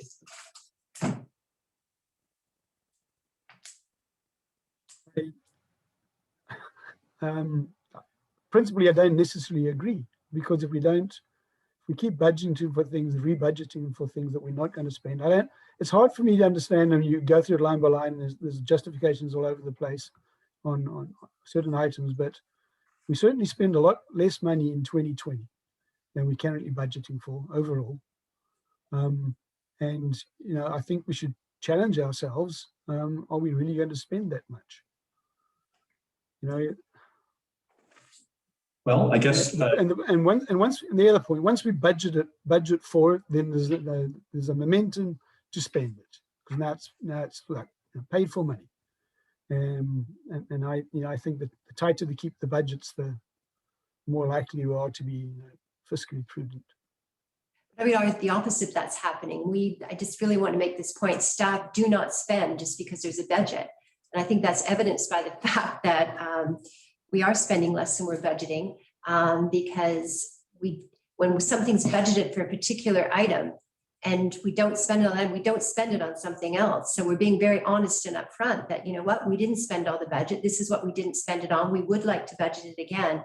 And if we do pull those rebudgets out, there's no effect on the bottom line, because we'll reduce the expense, but we'll reduce the drop in surplus. So there isn't really a savings there. And then we'll just be put in a position where we have to tax for it down the road. And the budgets are getting tighter and tighter and tighter as our, so overall, this budget went up just over 3%, and which is the same as our salary increase. So all other salary increases, inflation, all other cost increases, inflationary, everything we managed to absorb by cutting in other areas. Thank you very much, CFO. And Councillor Abbott, I'm just going to put you on hold for a second to let the other two councillors weigh in if they'd like. If they don't, that's fine too. I'd like to come back because the objective today is not to go line by line. I think the CFO has a different strategy. Next council meeting is the CapEx. The quick skinny here is that if you watch the flow through here, with $85,000 is the bottom line, and that's with the infrastructure levy. Yeah. Without the infrastructure levy, there's substantially no money to do capital expenditures. That is what's presented. Councillor Bain, Councillor Cunliffe. Yeah, just a question for clarity on the previous conversation about the rebudgets. If it's not spent in 1 year, here we're rebudgeting for another year. And it is said that if you don't do that, it goes into reserves. And when you do want it later, you have to tax for it. Well, if you skipped a year, it went into reserves, and then you wanted to do it 2 years later, why wouldn't you just have a draw from reserves? Why would you have to re-tax for it? Am I missing something? No, that's exactly right. You could do that. But my point is it goes into reserves, and then it may not be available. It might have been used for something else. So, I mean, there is an option to not rebudget, but it's risky. It's usually, if you don't rebudget, then the money is gone. And anything we've rebudgeted for, we put it towards things. So for example, we didn't spend all the volunteer funds last year, and there was a reason for that. So we rebudgeted them to help offset the increase that we know is coming this year for the 50th anniversary. Right. I mean, it's a bit of smoke and mirrors. I mean, there's different ways of doing budgeting, but I like to be upfront about if we haven't spent all our money. I like the idea of rebudgeting, so we highlight, look, we didn't spend it, we're going to spend it on this, and it doesn't just drift into a silo or a surplus that departments think they can use for other things. Mm-hmm. Right. Okay, thanks. Councillor Cunliffe, any questions?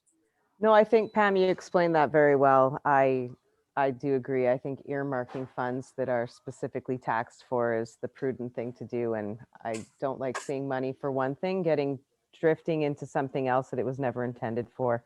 So it makes sense. There you go. Councillor Abbott, I'll be back to you in just a second. One quick question, CFO work.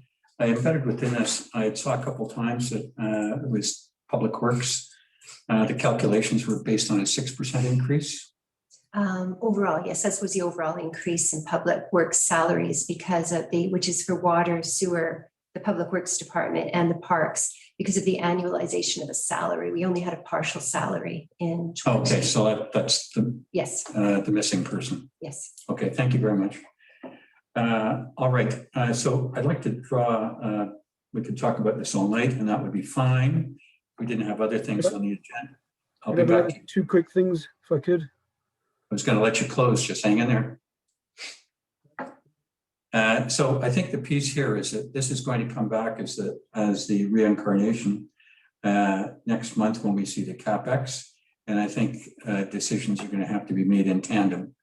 And this is our revenue piece. The CapEx is where we go in the deeper spending. Councillor Abbott, I'd appreciate if you conclude on this section. I just had two other items that I wanted to mention. The Emergency Management General Fund, Salaries and Benefits, Note 5. This is the Deputy Emergency Planning Coordinator. And we have budgeted for it to go until July. That's correct.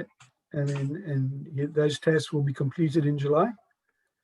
I believe that will be a supplemental request at the next, at the March 2nd meeting to extend that. But that will all just be part of a bunch of things we'll put forward to council, supplemental requests and the capital requests.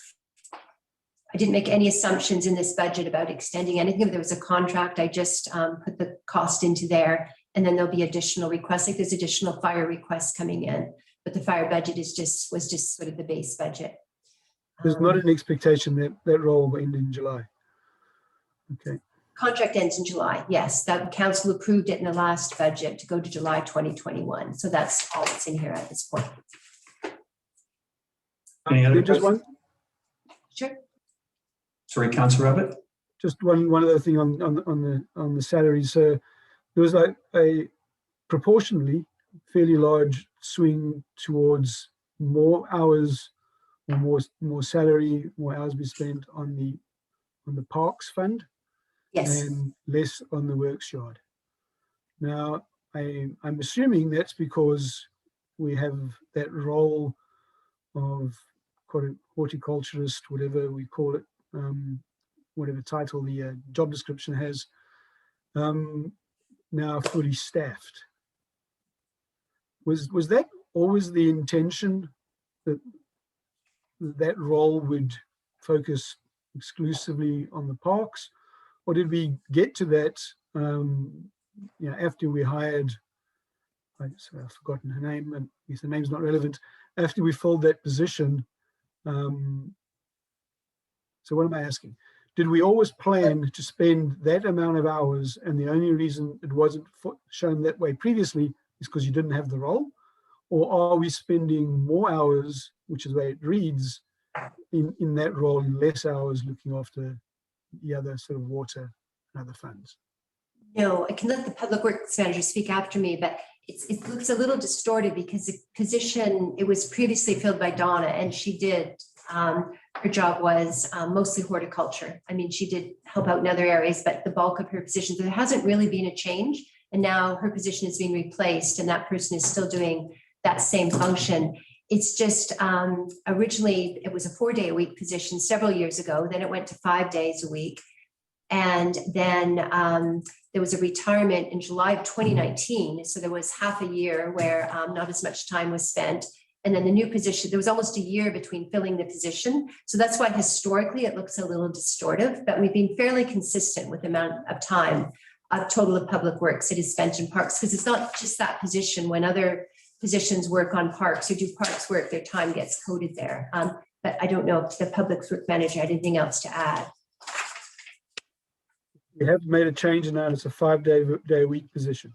Yeah, that was about 3.5-4 years ago that it went to 4 days, but the position was replaced. There's no changes made to the position when the replacement was made fundamentally, I don't believe. That's correct. No change for about 4 years now. Donna was hired. She did almost her full year. I think 80% of her time was spent in parks. And similarly, 80% of Kelsey's time is spent in parks. 20% is spent on roads maintenance and other non-park related duties. And I would add that over the course or over the spectrum of activities, salaries will change and hours will change depending on what's planned for a year. For example, if there's a major upgrade to, for example, Wade Park, that for that year, the salaries for parks will go up. And then if we go back to normal, it'll drop in the second year. Thank you very much, Public Works Manager. Councillors, any last comment? I'd like to close on an information piece I have. No further questions. To the CFO, if you could reply to what you were able to tell us. I saw something from a resident that made the claim that the COVID-19 restart program funding of $603,000 should be applied against our operating costs, reduced taxes. Can you comment on that? I'd also know that you've been working very diligently with your team on making an application. You don't have to tell us what, but perhaps you could give us a flavor to the extent that you will, and when that submission might be made to the government. You mean a submission on the 603? Yes. Okay, so just to clarify, we don't have to make a submission. We were awarded $603,000 for the COVID recovery grant. Unfortunately, there was a bit of confusion when it first came out about what we could do. We found about it and literally got the money within a week. So then we've been asking a lot of questions about what we could use it for. It's basic. The first reason is any lost revenue due to COVID. And as a small municipality who doesn't have a lot of revenue other than utilities and property tax, we didn't have a lot of lost revenue. We are hoping that some of the parking lot revenue, because we didn't open our parking lots, we can use that. I have sent several questions into the ministry. We have got permission to use staff time. Usually you're only allowed to use overtime, but the argument is that staff was redirected to spend a lot of time on COVID. And if we had known we were getting this money up front, we could have maybe hired some consultants to help us do that work. I mean, the CIO alone spent hours and hours and hours, a big percentage of time writing the policy that was required because we didn't have departments to do that. We're allowed to apply the grant retroactively. So I'm going to calculate through all the different allowable ways the amount of money we can draw down in 2020 and retroactive expenses. For example, the equipment that we purchased for council chambers to enable us to do these Zoom meetings, we can claim that. So I'll get a tally of that, and then we'll figure out how much money we have left over. Will we see this when we come closer to the final budget decision? Yes, yes. So that segues into nicely to 2021. As you can see from, probably may have gone into the detail, but I've just really put placeholders in for parking tickets because a lot of this is going to be dictated from the parking plan. So the bylaw officers, anytime we have over what we usually had the bylaw officers for, which was May to September on the weekends, any additional costs for those bylaw officers, we can use those funds for. So we're thinking of a variety of reasons. I'm working closely with other municipalities. We're trying to find out ways we can use this money. But what you'll see in the next budget iteration, or it might be the second meeting in March, depending on the parking plan. But once we get direction from council, what the price of the parking tickets, the bylaw season, how many bylaw officers they want, etc., we can put an expense value to that, and we can draw down the grant for that. And the only requirement for this grant is that on our financial statements each year, we'll have to have a schedule that shows this was the total amount of the grant, $603,000. This is what we used in 2020, very high level. This is what we've used until it's gone. And we have several years that they expect everyone to have used it in 2 to 3 years, but there is actually no limit on the time it takes you to use this grant. So in substance, this is still a work in progress. We're going to see the outcome of this in the next 6 weeks, more or less. Well, actually sooner than that, because the outcome will be part of the budget. Part of the budget. I think a big part of it will come from the parking plan. Depending on the direction from council on that, I'll be able to fine tune the budget, fine tune the costs of the parking plan, and we can use the money for that. There you go. Thank you very much. Last call, councillors, before I reread I'm not sure if we did do the motion on the recommendation. Actually, we'll do it the formal way, just a second. That the 2021 preliminary operating budget be received for information purposes. I'll put that forward. Can I have a seconder? Thank you. Final discussion, anybody? Just a comment on something that CFO said earlier in the last little while. Suggested that we could have employed consultants, and had we employed consultants, we could have paid for them or funded it out of the COVID grant. That's what I heard you say, but then I wasn't sure whether there was a suggestion that this year and going forward, we were going to actually go out and use consultants, or are we going to use that as a logic for completing the work No, within the staff? no, I was sort of explaining the logic behind it. It's very unusual for you to be able to use the grant about salaries you were paying anyway. So the reason they're allowing that is the logic was we didn't find out about this grant until late in the year. If we had known when COVID started last February or March that you were getting 603,000, we might have at that time decided to actually hire some additional help to help us through COVID. But we found out about the grant after the fact. So that's why they're allowing us to go through all the staff, find out what time they spent on COVID, and that's a legitimate draw from the grant. So, and the advantage of that is anything that I can draw in 2020, it will come into revenue. We have the $603,000 grant. So whatever dollar value is on our lost revenue and on these additional expenses will actually come into our reserves. We can draw down that amount from the grant rather than just having to wait and spend it all in 2020. Right. So that's actually a tremendous advantage to be able to go back retroactively, calculate how much we spent on COVID and be able to use some of that 603,000 for that. There you go. Thank you very much. That sounds great. And that's what I understood you say, but yeah, this year we're going to do the same. We're going to continue to do it how we are and draw some more money from the COVID. You're not suggesting yes. This year we're actually going to get consultants. Thank you. I just wanted to hear. But yeah, the council's going to be part of that discussion in the next 2 sessions. I'm going to call the motion. All in favor of the recommendation, ayes, please. Aye. Aye. Thank you. Carried. Next up is item 4, the 2021 draft water, solid waste, and sewer budgets. And that can be found on page 119 of your packages. And the staff recommendation is that the report 2021 draft water, solid waste, and sewer budgets be received for information purposes. Before I hand this off to CFO Rook, she's done us a favor by highlighting the few colored areas in this.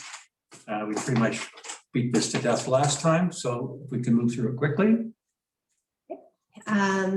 So this is a revisit of the draft budget I presented at the last meeting. And the objective is once we've completely set the tax rates, then that will go into the bylaws for first 3 readings in this meeting and then for adoption on February 16th. There's a couple of minor changes. I think it was just Councillor Abbott had asked for some clarification on some 2020 numbers, which I provided. As I said, we now have the final insurance rates. It's a little bit higher than I budgeted, so I put those in there. And then in water, we have a fairly significant capital expenditure. We were aware of it prior to this meeting, and if you have any questions, I'll let the Public Works Manager answer those. But I had decided because it was something that was necessary, I would, and really not optional, I would put it into the water budget and just show us drawing from water surplus to pay for it, as opposed to bringing it next week with the capital. Because some of the capital coming next week, I mean, it's all important, but we'll have a discussion around prioritizing it and deciding what capital we want to go ahead with. Whereas this, to me, although it's not an operational cost, was like an operational cost. It was something we had identified that was critical and that we actually don't really have an option on. But if there are any questions about that capital item, the UV reactor, I think we provided the Public Works Manager provided an excellent explanation. But if you have any additional questions or about anything in the budget. Well, that's a pretty consuming offer, isn't it? Within the time frame set by the mayor. There you go. You jammed it in there. Thank you. Councillors, any questions?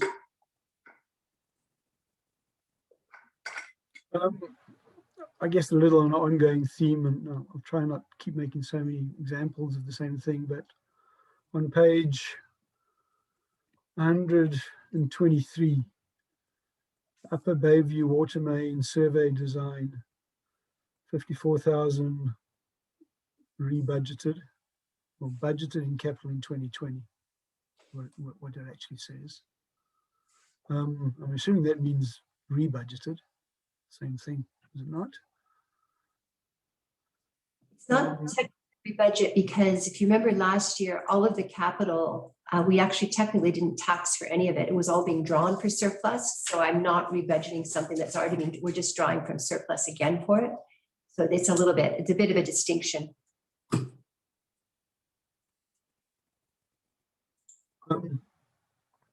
I think that's one I would question, is that, you know, we haven't agreed as a group, or have we, to go ahead and do that design? I didn't think we have, so we're just budgeting for it. So it will come back to council for approval at some other point?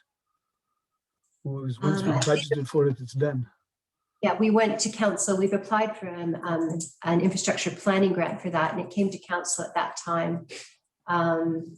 And it was approved by council to go ahead. It's 90,000 in total. A portion of it will be in the public works budget. We approved it, or we agreed to apply for the grant? I thought we agreed to apply for the grant. No, there's no point applying for the grant if we weren't going to proceed with the project. So council passed a resolution approving the project and applying for the grant. Okay, so if we get the grant, we're gonna have to go ahead. And it's because the next ISIP grant that's come, which we will hope is coming out fairly shortly, we'd identified, I believe that is the project we would apply for the next infrastructure grant that came out. So we want to be ready for it. There's an issue with some of these grants now, many issues, but you really need the design done to really have any chance of getting these grants. That's not the same grant funding that the DWIP project's waiting on then? So No, the DWIP, Pam. No, it's not, Councillor Abbott. No, the DWIP we applied for last February, we're actually hoping to hear, well, any time, but it could still be several months. These are two separate grants streams, so we could have both these projects submitted at the same time. They're separate. Correct. Yeah, they weren't applied for at the same time. It was last February, and then we're hoping that. Sorry, it's okay. I think Pat Nye answered my question. What I was wondering whether this work could be submitted for a grant, the actual work, while we are still waiting on the answer from the DWIP project. If we get the grant to do the design, can we then apply? Do we expect to be a different funding for this? Or would this have to wait until we resolved the DWIP project CapEx grant? So we're unaware of the next, sorry, Pam, we're unaware of the next grant that's coming out. It hasn't been announced yet, but we do know that it's coming in the near term. And this project will be what we apply for when that grant opens. And to just clarify the timing, what happens is, correct me if I'm wrong, Nye, but we apply for the grants, it's taking up to a year. They announce who's won the grants, and then they release the next intake, because the idea is that if you find out if you're successful or unsuccessful, it gives you an opportunity to reapply for the same grant if you choose, or a different project. And the timeline between these grants is just getting longer and longer. It used to be it was 3 months to hear about the clean water, wastewater. And now it's anywhere from 12 to 15 months to hear. So it's been a year, almost exactly a year since we applied for the DWIP project. We still haven't heard, but we anticipate as soon as we hear, then the next sort of stage of that grant would be announced, and then we would apply for this project. But this would be in line behind the DWIP project? Yes. Any other questions before I call? Yeah, we'll be just receiving this, right?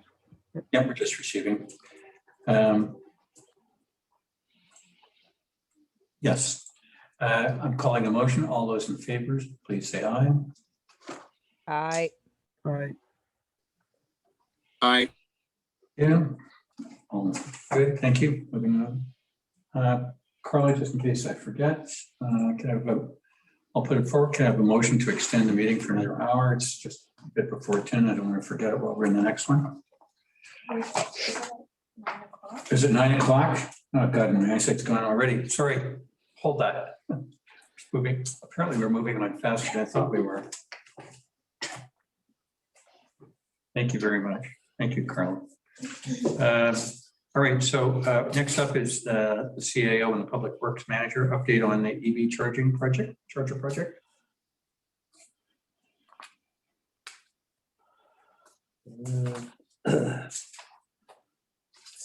So the Public Works Manager and I have been speaking with representatives of companies that are part of the provincial government's purchasing program where they've got pre-vetted suppliers and installers of electric vehicle charging equipment and other things that you can access as a municipality rather than having to go through your own set up and go through your own RFP process. So we have been interviewing some of those companies. There's 3 that are in our region. We narrowed it down to 2 that appear to be able to provide all of the different services that we would need to have in order to proceed with the project in an efficient way, given that we have a lack of capacity with no engineering department and that kind of thing. And so we're looking for more or less turnkey proposals from these companies that offer different competing products, both of which are fast charger level 3 products. So going through that process, providing them with the information, doing site reviews, and we'll be seeking competing quotes from those 2 companies. In the process, also exploring what the upcoming grant opportunities are and confirming that they will be able to assist us with those applications. So we're working through that process and hope to have further information come back soon in terms of having quotes for the competing products and the services that go with them and what that looks like, and bring it to council for decision so that we're ready to move forward on grant application if that's the direction from council. Thank you very much. Anything further to add, Public Works Manager? Nope. Thank you. Councillors, any questions?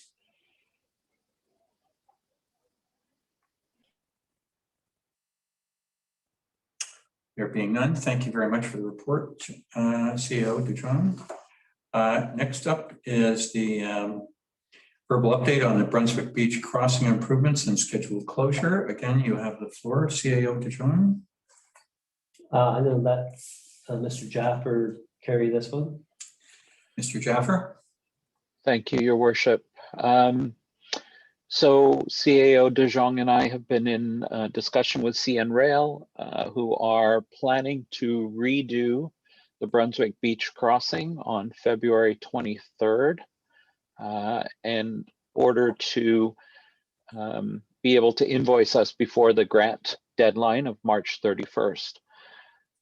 The crossing, because of the complexity of the work and the fact that it's a double crossing, they will need to do the work in one go. And that means closing the crossing for a period of up to between 17 and 24 hours. Right now, the plan is to start at 7 a.m. On the 23rd and go to about midnight. That's their estimate of how long it should take, barring any problems or issues that come up. Residents will be required to park their vehicles. Any resident who requires access outside of Brunswick Beach for that day will be required to park their vehicle on the east side of the tracks, and CN will facilitate pedestrian crossing during the construction process. We have been in discussion with the fire chief, BC Ambulance, and we have notified RCMP, and we're working on potential solutions for temporary access for fire and ambulance in the event of an emergency. I think that's pretty much it. We'll be posting village update pieces and doing a mail out and hand delivery of notices in the coming weeks. Can I confirm that you're doing all three? Yep, Correct. Okay, thank you. plus large construction sign notices. Okay, thank you very much. See you, Joan. Councillors, any questions? Okay. Just as a leaping ahead, Brunswick is one of two. What's the projection for the next one? Kelvin Grove initially, they thought maybe later in the summer, but I think now they're thinking while they have equipment in the corridor, that they might move that up. I forget when that was. Were they thinking maybe in March? I believe they were thinking March, yeah. Yeah, so the same considerations will apply and we'll have to take the same steps, mind you, for fewer residents on the water side of the tracks. Yeah. Thank you. Thank you very much for those reports. The next item, which is on page 127 of the package, is the Kelvin Grove Wastewater Treatment Plant Annual Report for 2020. And what a year it has been, Public Works Manager and CEO and CFO. The recommendation is that staff, the information report, Kelvin Grove Wastewater Treatment Plant Annual Report for 2020 be received. I'll put that forward. Can I have a second, please? Thank you. Who's doing this one? Public Works Manager? So this is a report to meet our obligations under our wastewater discharge permit through the Ministry of Environment and Climate Change. This report covers the period of the replacement of the old plant with the new plant. I believe that's pretty much it. Okay. Thank you very much. Councillors, any questions? I just have a comment. This may sound a little bizarre, but I found it was really good reading and very informative to anyone who really wants to know what's going on with our sewage treatment plant. So tip my hat to the works manager for this excellent report. Thank you, sir. And it is on the webpage. There we go. Well, perhaps since I understood this one came back in the room that the school children won't be doing as many field trips, may I suggest? But nothing like an invigorating trip down to the sewage treatment plant with all the fixings. Can I ask a quick question, Nye?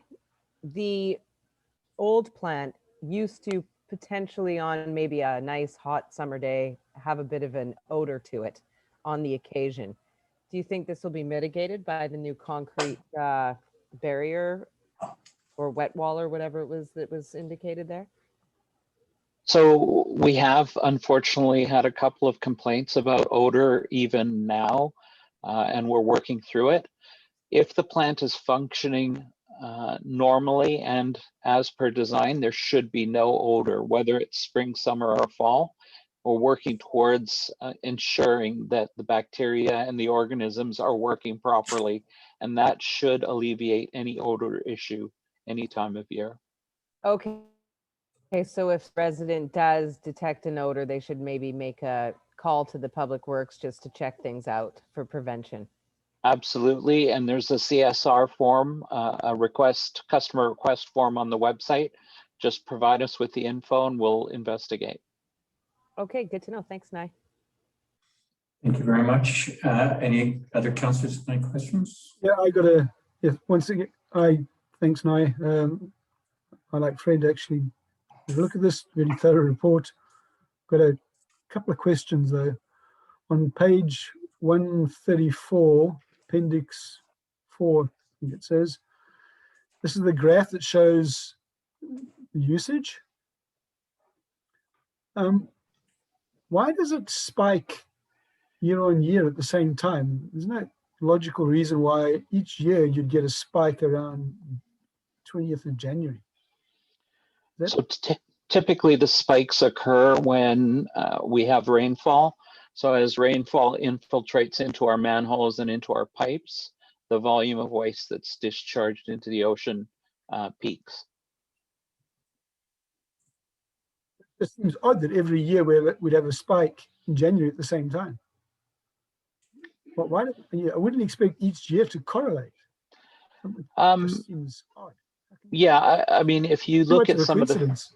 if you look at the faint lines, for example, in March, you'll see that in 2018 we had quite a wet year in March, and we had peaks, whereas this year we don't have those peaks. And again, if you look at July and August, you'll see in 2018 that we did have peaks. 2019 was drier, and we're right in the middle.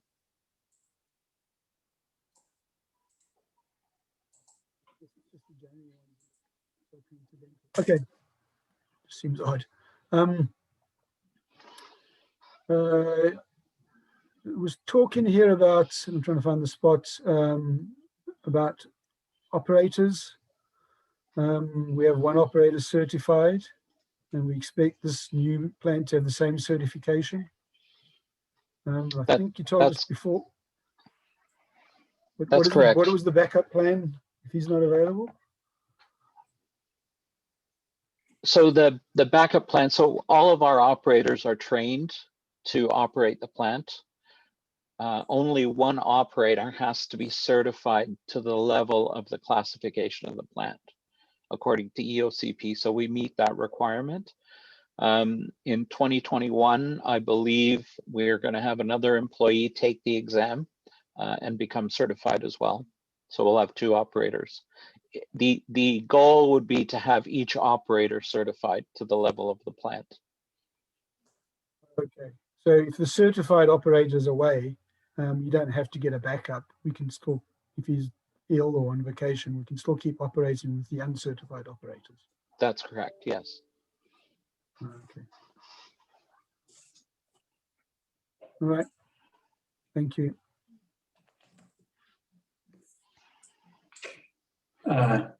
No other questions on this issue? Okay, all those in favor of receipt, please confirm. Aye.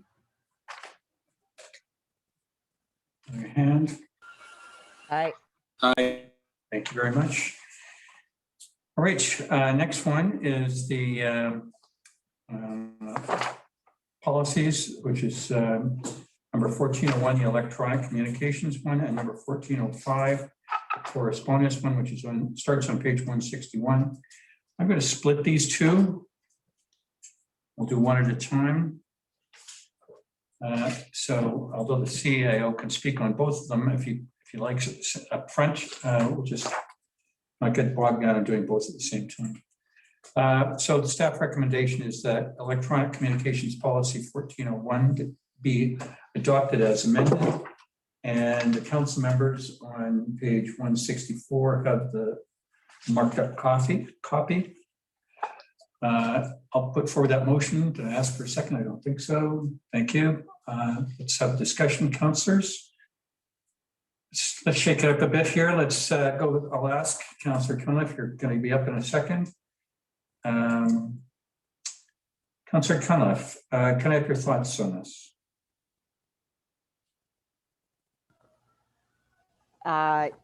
Yes, my thought is that if we are discussing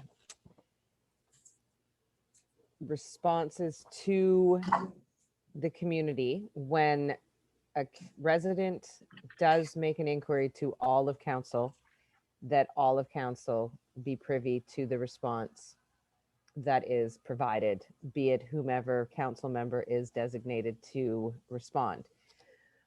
I feel if a resident does make an inquiry to a specific councillor and or mayor privately, that their privacy should be respected, and therefore, frankly, it is no business of the rest of council or mayor what the response is. It is between resident and council and or mayor.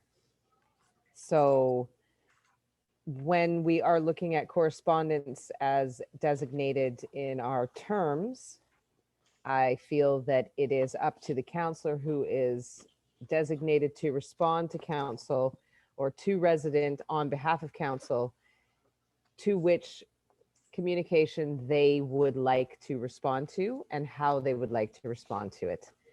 And it would be to their discretion. I think I've been fairly succinct there. Thank you very much on those points. And I certainly, I think both of these documents contemplate that. Councillor Bain, I'll go to you next. Nope, hang on. Not correct. Not correct. Just a Both second. of these documents, which should really be read in unison because there are a number of terms and provisions in each that are intended, especially the changes, to be consistent with one another.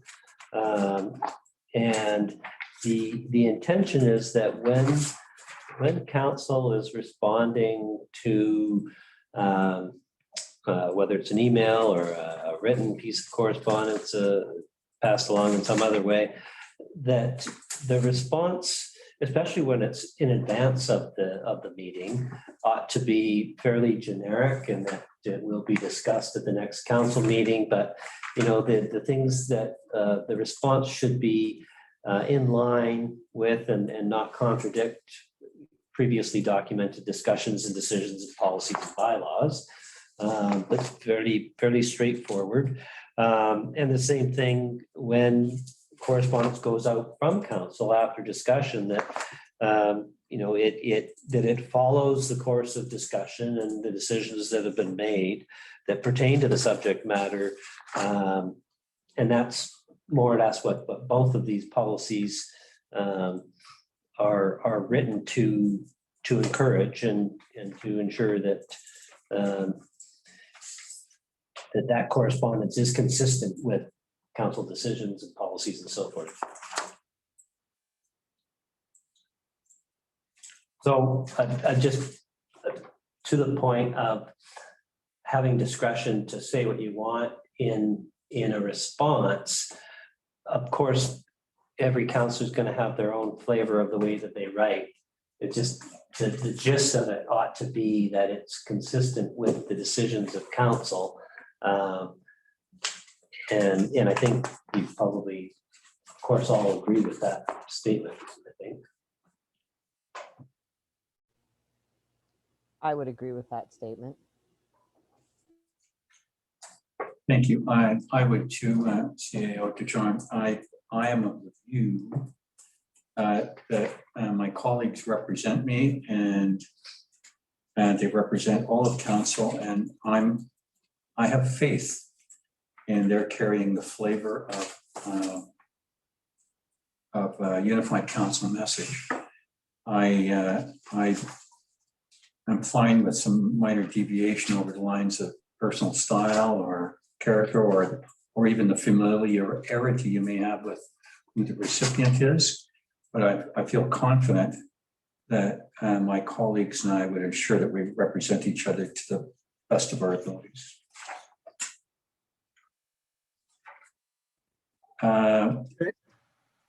Councillor Evich, I may have skipped council. In fact, as I skipped Councillor Bain, I apologize for that.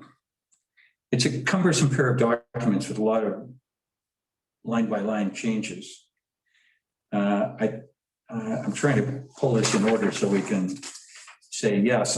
I'm generally speaking in favor of the flavor of this. I do have a couple of questions, but I'll hold them. I'll let Councillor Bain go and then Councillor Abbott.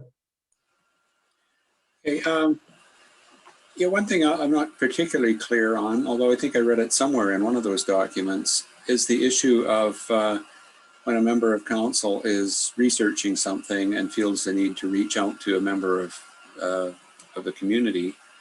If you're doing sort of groundwork and all for something, I don't want to be bothering the rest of council and staff when I'm trying to sort of shake the bushes and see what I can find.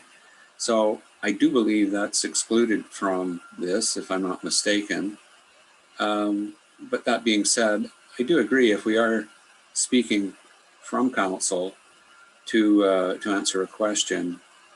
I think all of council should know what we're saying on that one, but it's just the more informal ones that I'm sure I read it in there, or maybe I'm mistaken, I can be clarified, but I'm sure that more informal ones are not as strictly guided as the rest of them are. Maybe I could get clarification on that. Yeah, I mean, I think that what you're thinking of is probably would be covered under correspondence that's not included or as excluded from the definition of correspondence in the correspondence policy. Transitory records. I guess a lot of this stuff is sort of more from staff perspective in terms of what kinds of correspondence are coming,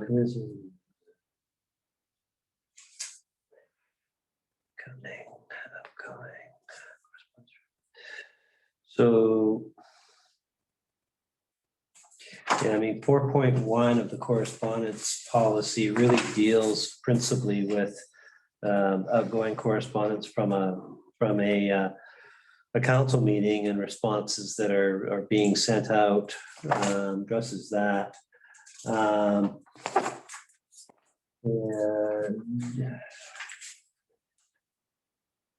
emails that are received by less than a majority of council are not considered to be correspondence for the agenda.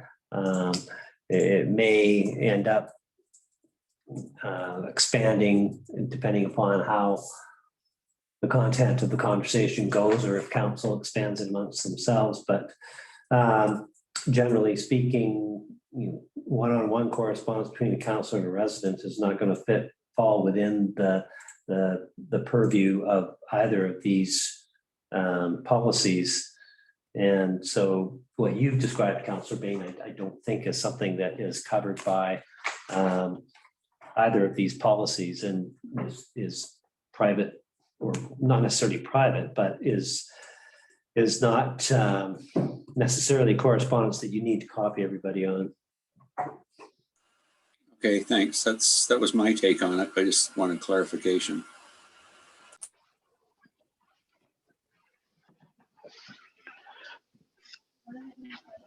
Three. Councillor Abbott. Okay. I think there's one statement that I don't think was our intent, certainly not mine, and it could lead to several changes which should fall out fairly obviously as you went through the other documents. So on the bottom of page 2, well, 162 of the package, it is recommended the responses to letters from residents that have been included in the agenda not be included in future agendas. So I think that's wrong, and that's not what I was asking for in the last meeting. I'm told by staff that what we agreed to in the last meeting, being the responses that the mayor sent around the strategy session that were added to the agenda package, that's a one-off. I certainly wasn't asking for it to be a one-off, and I think these responses should be included in the next agenda package. I do get the point that if the emails keep going back and forward with one saying yay and one saying nay and nothing happening, at some point you stop publishing them. But if someone, as you read these policies, if someone replies prior to a meeting, it clearly has to come back to the council. They apply not based on the conditions there.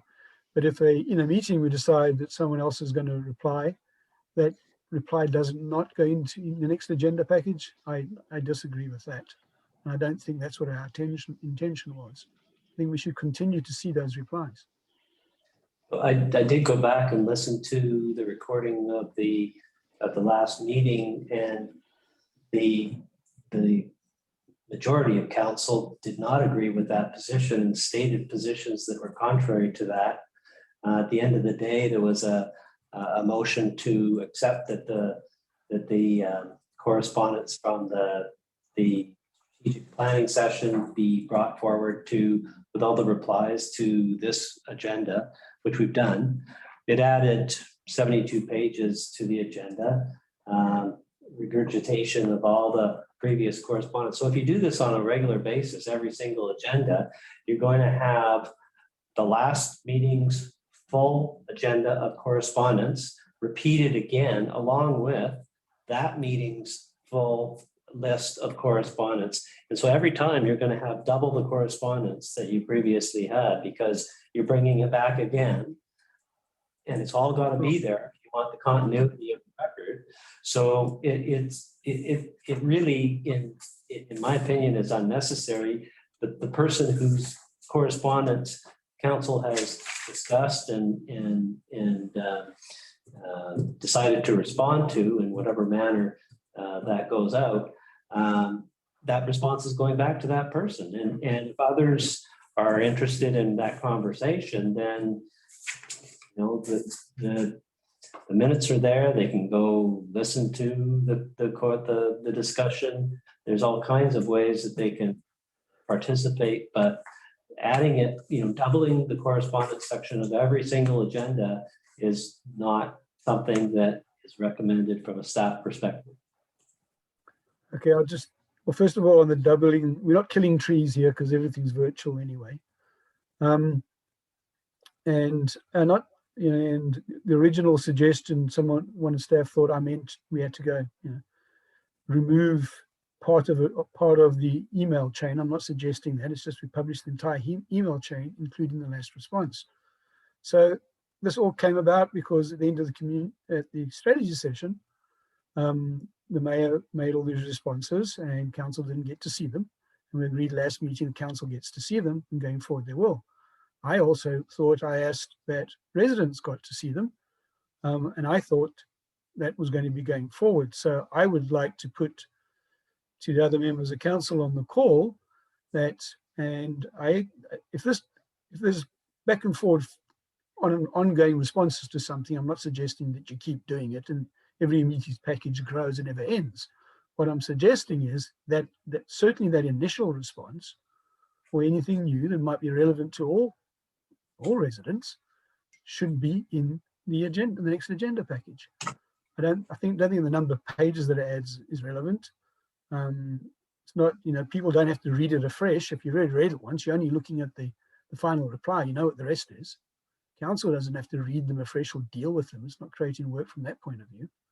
But I think it's important that residents hear the response from council, or in some cases maybe from a staff, that says, yes, we heard this correspondence, and this was our conclusion. And I think that needs to go to all of residents. So I would like to put forward that, I'd like to hear from the other councillors and put forward that we make that change and go back, change the wording accordingly. I'm prepared to go around with the councillors, Councillor Abbott, but I'm also cognizant, and I'm not trying to duck the issues here, that one of our colleagues isn't here tonight. And I don't mind having a discussion on the stuff tonight. And I'll pitch it to my other colleagues too, that don't mind having the chat on a variety of these things. But I would like Councillor Barmayer here. I mean, he's in on us. So I think I'll leave that with you. And as I go around to each of you, I'll ask your thoughts on that.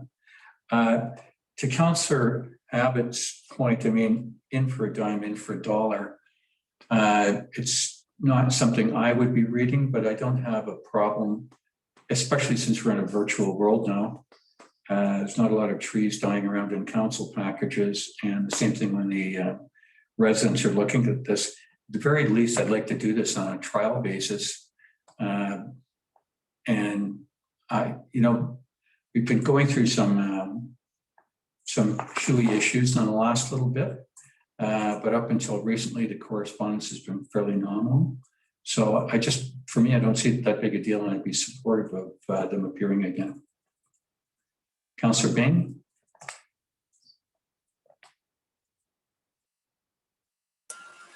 Sorry, having trouble finding my unmute button today. One thing I'm having a struggle to try to understand is why adding a reply onto the chain for the next meeting would double the correspondence. For example, if resident A asked a question and Councillor B gave an answer, you'd have two there. And then if resident A answered B again, you would have another one for the next meeting, but the original string would still be there. So you're only adding one more reply. And hopefully as clarity comes with the communication, there'll be less and less meat to the replies and responses. And there'll probably be single paragraphs, and if not, maybe just a few words. So I don't understand how it could double the paper, or not paper, but the virtual paper on the agenda package. Maybe that could be clarified. Carla, do you want to take a stab? There was a time component as well. I mean, it took about an hour to put together all of the replies in the package that you have tonight. So there's a time component there. And so you have all the previous correspondence, and you tack on one reply, you still have all the previous correspondence. You've added maybe a page from whoever replied from council, but you've got all the previous pages as well of the original correspondence. Sometimes the original correspondence has a back and forth that precedes the correspondence going into the agenda, whether, you know, if the mayor in particular has responded ahead of time with anything, and then the full, you know, so you've already got a response ahead of time, and then you've got the original correspondence that comes to the meeting. You have a response to that. So if that's going to come back again to the next meeting, you've got that whole correspondence section, you know, pages, you know, all the resident correspondence. I take it we're just talking about the resident correspondence and not the other correspondence, the general correspondence. Yeah, I mean, it's, sorry, Peter, I just don't listen there. Let's be clear. It took an hour because there was 21 responses that went back to the strategy session. That's not the normal volume we receive. It's a fraction of that. So in a typical meeting, we might get, you know, 3, 4, half a dozen, and maybe it could get up to 10 when there's some bigger things going on. That's the kind of numbers we're talking about. So it's, you know, 15 or 20 minutes out of someone's day. And it's all got to be redacted again. I'm just saying, if it took an hour to do 21 packages, we'd seldom get anywhere close to half that amount. I think the other point is, I don't know, you know, exactly when and how this changed, but, you know, when I cast my mind back to, you know, previous councils, and we've always done this in Lions Bay, and this idea, well, you know, other municipalities don't do it, so we shouldn't do it. No, I don't agree with that statement, and that's in this report. It wasn't the practice of the previous council, and to my knowledge, not something that was changed when I arrived. It was something that we just carried on with the way things were being done. So, well, it's definitely something that changed at some point, and I don't know which council and when, but it's not the way it used to be. I know that. It's up to you guys. I think the mayor suggested he'd like to try it. I'd like to say if it gets insurmountable and there's hours and hours of work, then bring it back. But for now, I think we should include the responses. That's what I would like. I think it should be worded as in, but recognize it's a trial. If it's cumbersome, and I'd like to see what that looks like, because I think we're going down the same piece. So I'll just quickly confirm with the other members. Councillor Cunliffe, are you in agreement with that? Yeah, I think as a trial period going forward, if it does look cumbersome, then we could just refer to council correspondence as of the meeting of such and such date, and allow the person to go back and mine their own information if it does become a problem. But I mean, we've got to give it a shot, so I'm on board. Thank you, Councillor Cunliffe. Councillor Bain, do you concur? I do. Thank you very much. Councillor Abbott, I'm going to defer a bit to you on this one. On the first page, which is the 1401 policy, I think if I've got it right, then I think I'm fine with this, with the changes. It certainly is a trial period. Can we get agreement on that? So we're going to make the changes that are required Relative to the email stuff we just talked about. Okay. That's the correspondence policy. I suggest if we don't want to do the email, the changes live, then I suggest we proceed as we've discussed. And then the staff can come back with the changes next time that align with it. Isn't that a more efficient way of doing it? Sure. I've got my notes of which clauses I think need to be reworded slightly, but I think it'll fall out fairly obvious. Yeah, that would be. Yes. Yes. Okay, that's a yes around. Colleagues, any other comments on this before we, again, I think I'd like to hold this for Councillor Barmier's return too. But this is the time to give some direction to staff. We'll go this the other way. Councillor Abbott? I think we've got the direction. Hmm? We've got the direction, I think. Okay, we're good. Yeah, we have the direction. Yes, I agree. Okay. There was just maybe one other thing. There was something in here about a cutoff date for the agenda package. I'm not sure what that is anymore. Maybe we need to make sure people understand that. And then I think the other changes based on what I've just said would be fairly obvious. So as long as we can start working that way now, and we can go change the policy. Thank you very much. Okay. So the motion is to, extend. no, the motion is to have the responses placed in the agenda.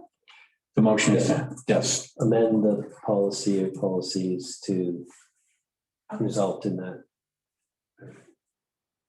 result.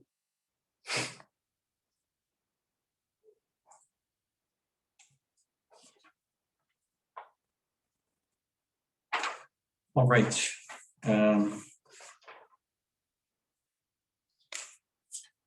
So that's the direction. So I think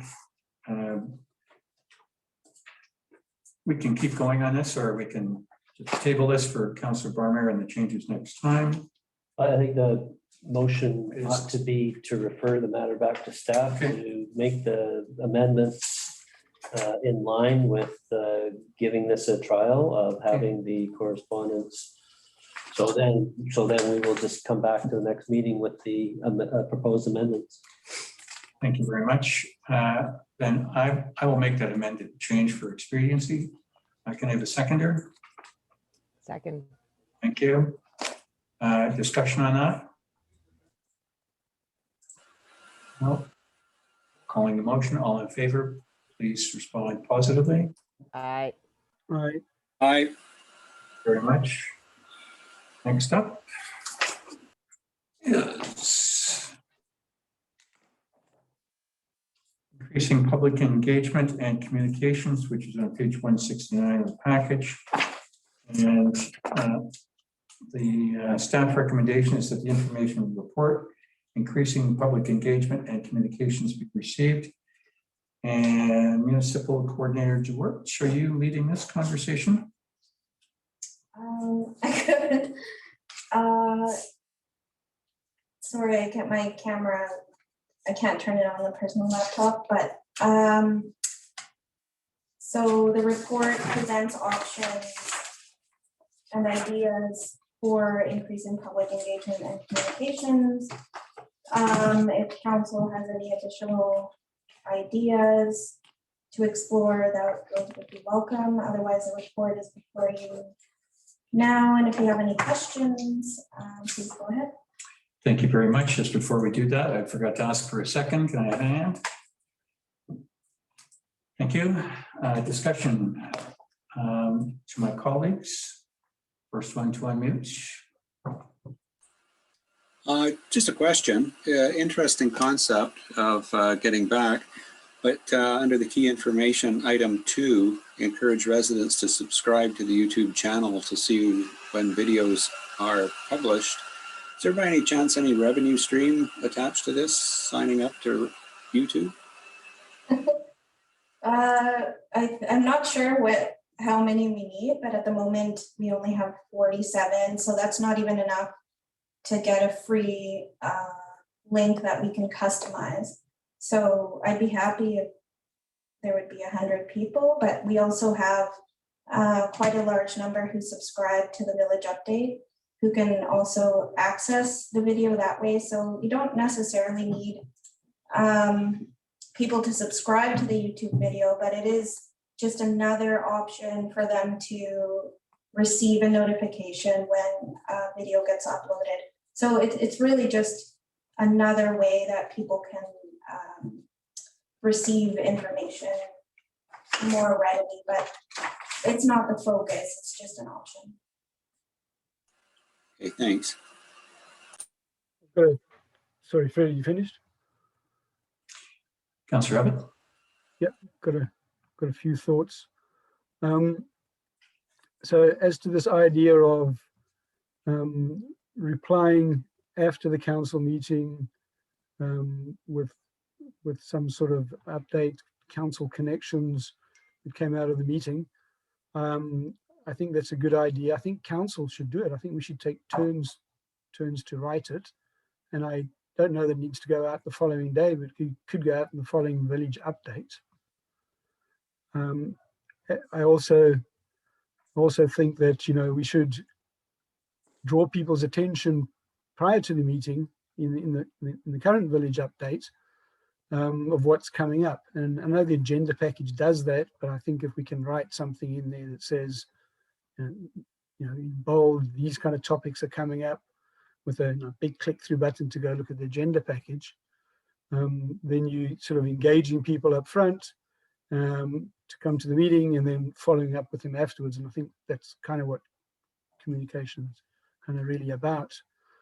We'd also like to suggest that we consider separating the soft news in the village update from what, you know, I think it's moved over the years. The village update, when it started, was really that update from council on important matters, and it has a whole lot of other softer issues in it now.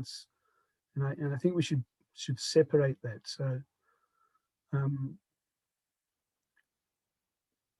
as to the idea of going back out and redoing the survey, I think that's a good idea, but I think we can all add some input into that.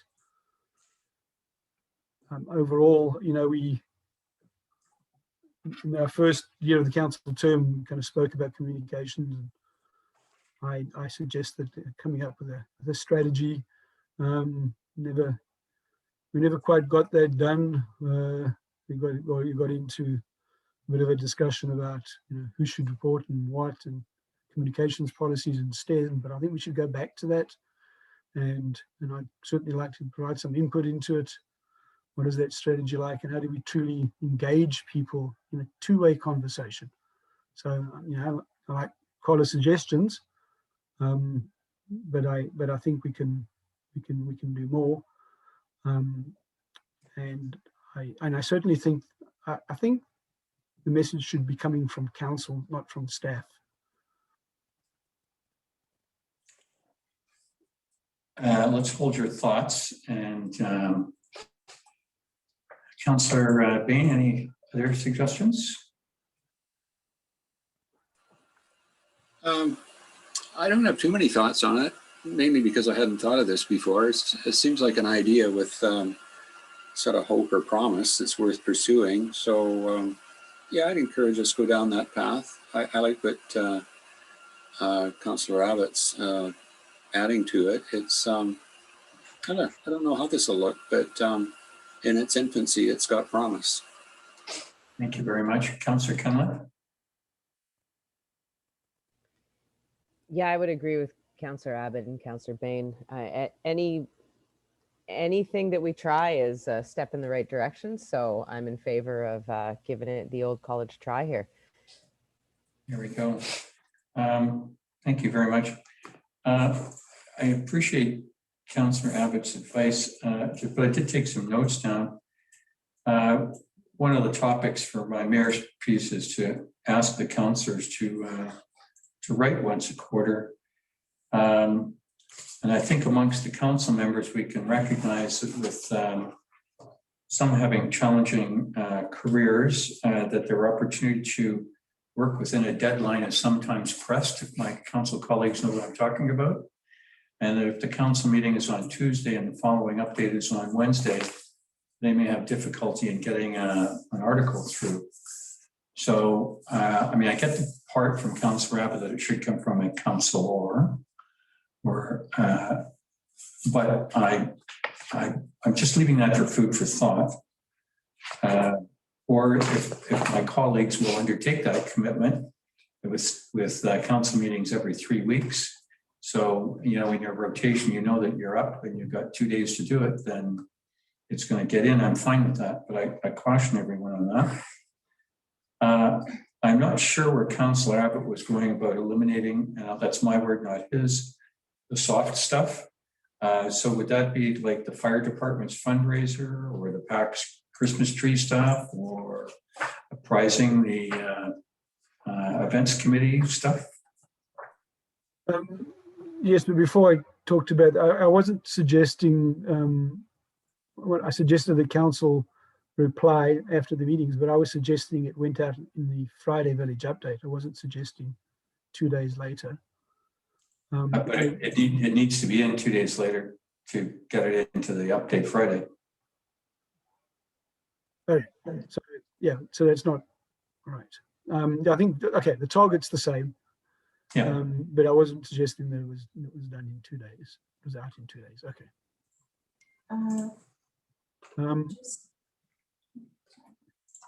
So there's always sort of notices and information that is coming from staff in terms of things that people need to be aware of, whether it's dog licenses or railway crossing closures or what have you. Those are things that normally take up the first section of items in the village update.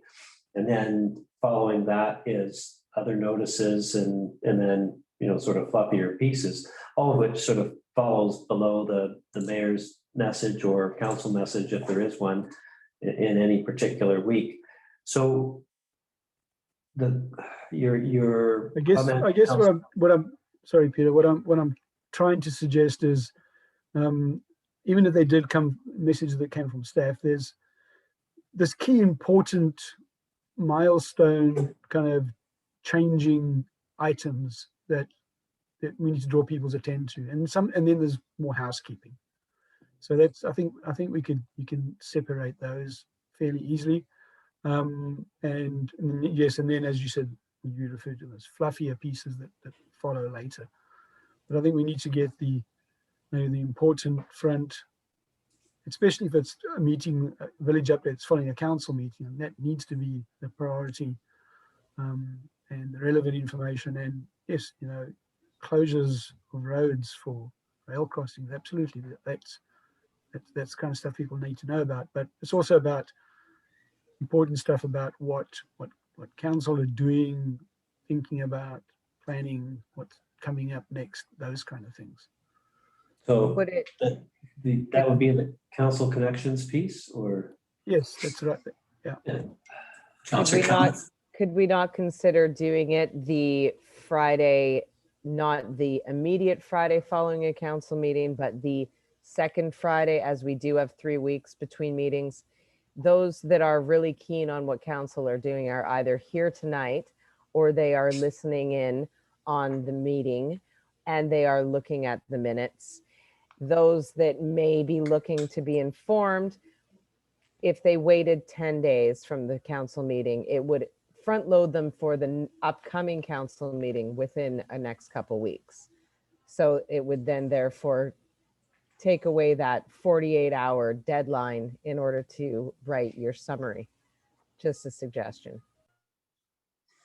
Sorry, through the chair, just as a point of clarity, when I wrote council connections, that was just an idea for a title, but essentially what that piece was going to cover was strictly resolutions and decisions or key discussions that came out of a council meeting,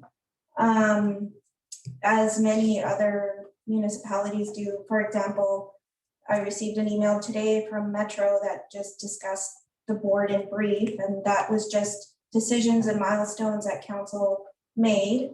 And it wasn't anything fancy, it was just meant to be informative. But definitely if council wanted to add some themes to it, then I would suggest considering more visual components such as videos, just because of the way that people are communicating these days or seem to be responding to our communications, tends to be clicking on items that are more visual. And so, and if you wanted to have themes within the village updates, then there's no reason why we couldn't, create something that captured different topics and ideas within the village update to make it a little bit more, I guess, engaging. So it depends on what council's intent is really to communicate with the public, but the intent of something like the council connections, and it doesn't have to be called that, was strictly to report on the council meetings, decisions that were made. Well, I think that the mayor suggested that we all go back to writing once a quarter, and those could be those themes or projects or things that people have been working on. So I think that takes care of that, and I for one would like to get back to that. But to Jamie's point about, I think if it's, well, we already have meetings only every 3 weeks, so that's it's not, and we've got 4 councillors.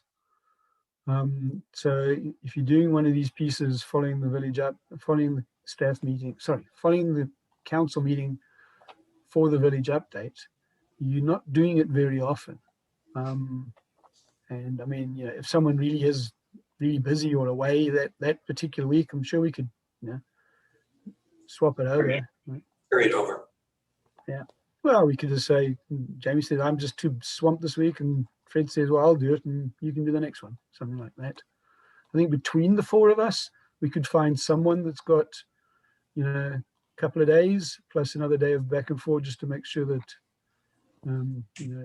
proofing gets done before it goes in with staff. I think there's always going to be one of us that can get it done that particular week. Right, I think I see where this is going, and I'm going to call for an extension in a few minutes. I think, unless staff tells me otherwise, we're encouraging the municipal coordinator, who's a presenter here, to proceed.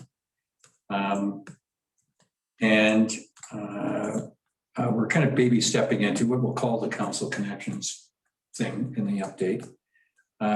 Here's what I would suggest, that we're being asked to receive this information, that a municipal coordinator, let's say after this meeting, you prep up what you might think looks like the copy, shall we say? Sure. And send it to council. I mean, if the municipal coordinator is going to do a lot of the heavy lifting in terms of getting the key items out, it might be fairly easy for, here I say, a council member to steal the work and personalize it. And so let's see what that looks like, rather than setting a hard time. And my view here is, I'm not going to let everybody go with this, is that we ask that she continue on with all of the 4 points. And this comes back to us specific to the council connections piece at the next meeting. And somebody will take ownership of it. Maybe we'll do a council rotation. Does that resonate with everybody? That sounds fair.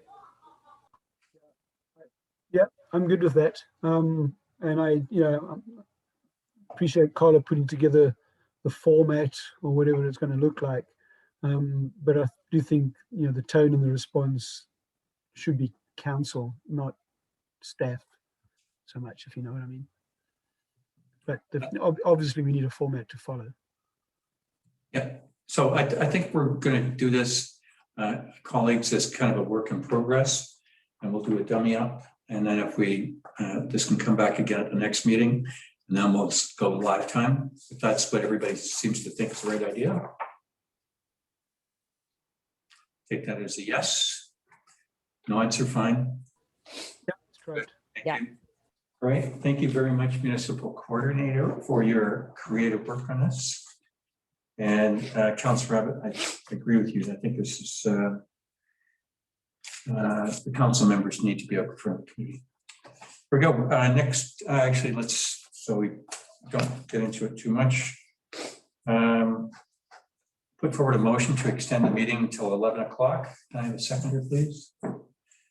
All in favor, please indicate so. Aye. Thank you. Mayor's report. Councillor Rabbit hit on it.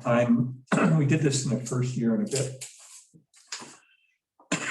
where the councillors took a period in rotation and did this. I'd like everybody to think about that and think about what month or quarter they'd like and what they're going to write on, because I'm going to ask you for it at the next council meeting. And then we'll establish a rotation. There are lots of topics that are out there. I mean, the EV station, the wherever we are in a particular infrastructure project. All of us have got passion, the communications piece of the infrastructure. There's a lot of stuff that the community would like a more in-depth thing that we can probably pull together. So I'd like you to think about that and know that I'm going to ask for it. Everybody participate in a formal set quarterly way at our next meeting. And unless there's an objection, I'll just presume that's going to happen. I may talk to you individually with some suggested ideas, but here we go. Anything else, council members, anything to report? There being none, committees, I don't believe, actually I will ask, Councillor Bain, have we set the date for the next IC meeting? Yeah, I believe we've got one on the 19th, if my memory serves me well. Okay, just in case Councillor Bain's memory doesn't serve him well, Municipal Coordinator, can you make sure there's an invite out? Thank you very much. I think it's the 18th. Pardon? I think it's the 18th. Thursday. CEO thinks the 18th. Well, I'll tell you what, it's staff will send out the invite. That'd be appreciated. It'll be the Thursday regardless, the 18th or 19th. Thursday is the 18th. Thank Okay. you. Good. All right, other than committees, the 50th is having our inaugural meeting tomorrow morning. That's my bit of news. Emergency services, I don't think we have anything there. Which brings us to resolutions. Excuse me. This is item number 12, that a special meeting of council be convened for February 16, 2021 at 6 p.m. for a closed meeting followed by an open meeting at 7 p.m. for the purpose of considering adoption of the Kelvin Grove wastewater treatment plant parcel tax bylaw and the utilities rates bylaws, establishing a parcel tax review panel and considering any other time sensitive matters. I'll put forth that motion. Can I have a second? Thank you. Any questions? I do. CAO, why would it be doing closed first?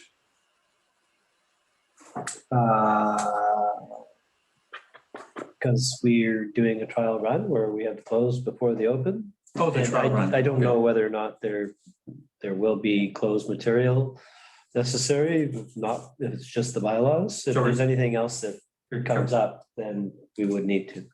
You're covering bases. Okay, thank you very much. Any other questions? Okay, there being none, I'll call a motion. All in favor, please indicate with your hand or aye. Aye. Aye. Councillor Abbott? I think I spoke at the same time as Councillor Cunliffe.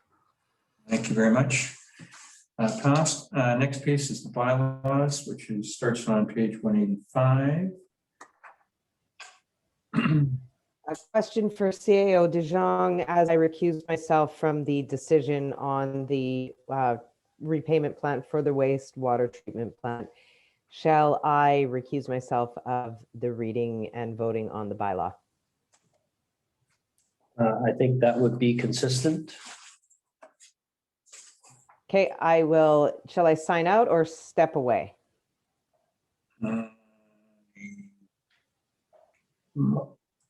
Councillor, she signed out last time?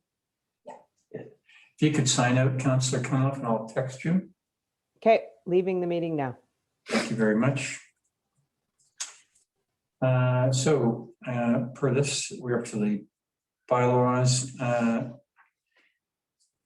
So this is Kelvin Grove Wastewater Treatment Plant Parcel Tax Bylaw number 586, 2021.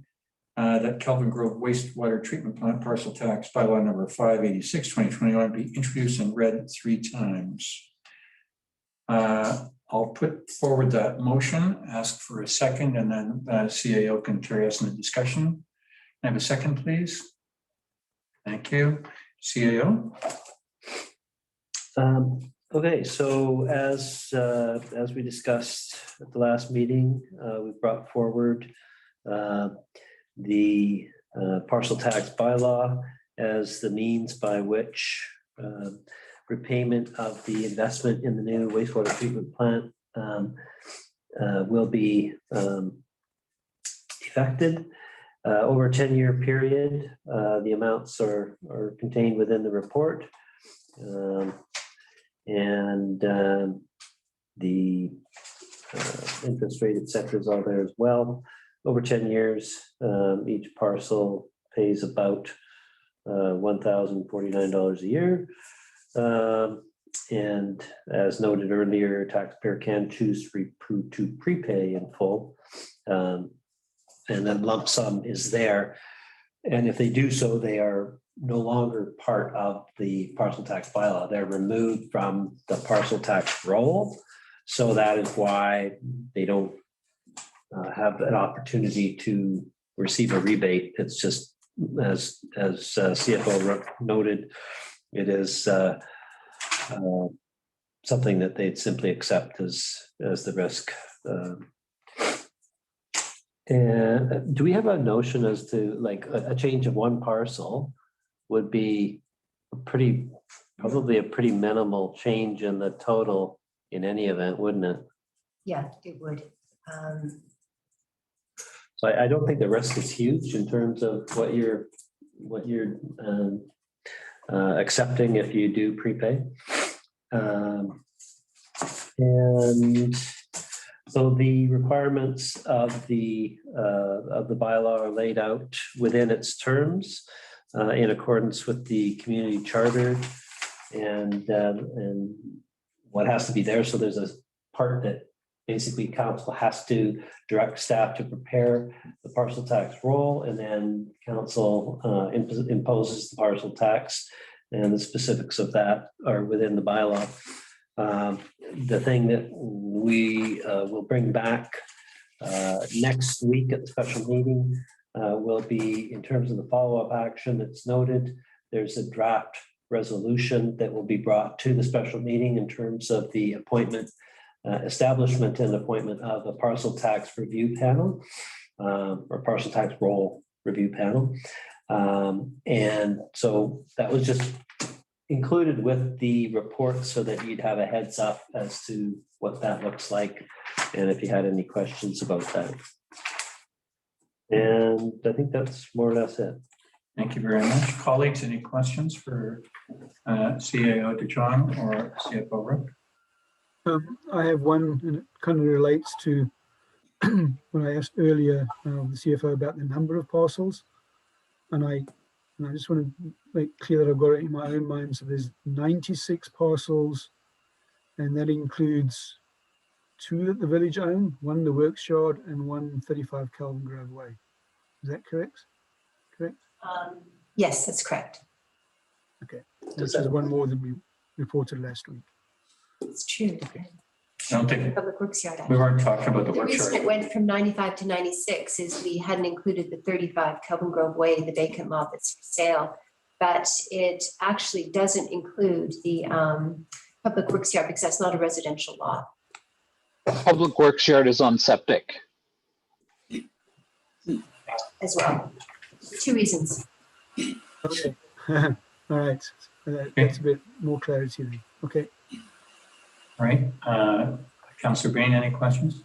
Yeah, just one thing I'm not sure about. I was just wondering, could a new property owner who bought an existing property after May 1st or a current owner after May 1st pay out in full after the property began with payments? Just why I'm wondering, I'm thinking that some property owners may not at this time be able to pay the lump sum due to financial difficulties caused by COVID, but would have preferred to under normal circumstances. So is that option going to be available? No, it wouldn't be option. The one point though about paying out in full, at interest of 1.61%, the savings is only about $840 over 10 years. So I would be surprised if anyone wants to prepay. It's more significant with the Brunswick Beach parcel tax. The interest rate at that time was closer to 10%. So quite a few people prepaid because 10% over 20 years really caused an increase in the parcel tax. I mean, that's not to say that people wouldn't necessarily want to prepay, but I don't know if it'll be as much of an issue this time. But it's my understanding once the bylaw is in place that you have to prepay before, so that you're actually not part of the parcel roll.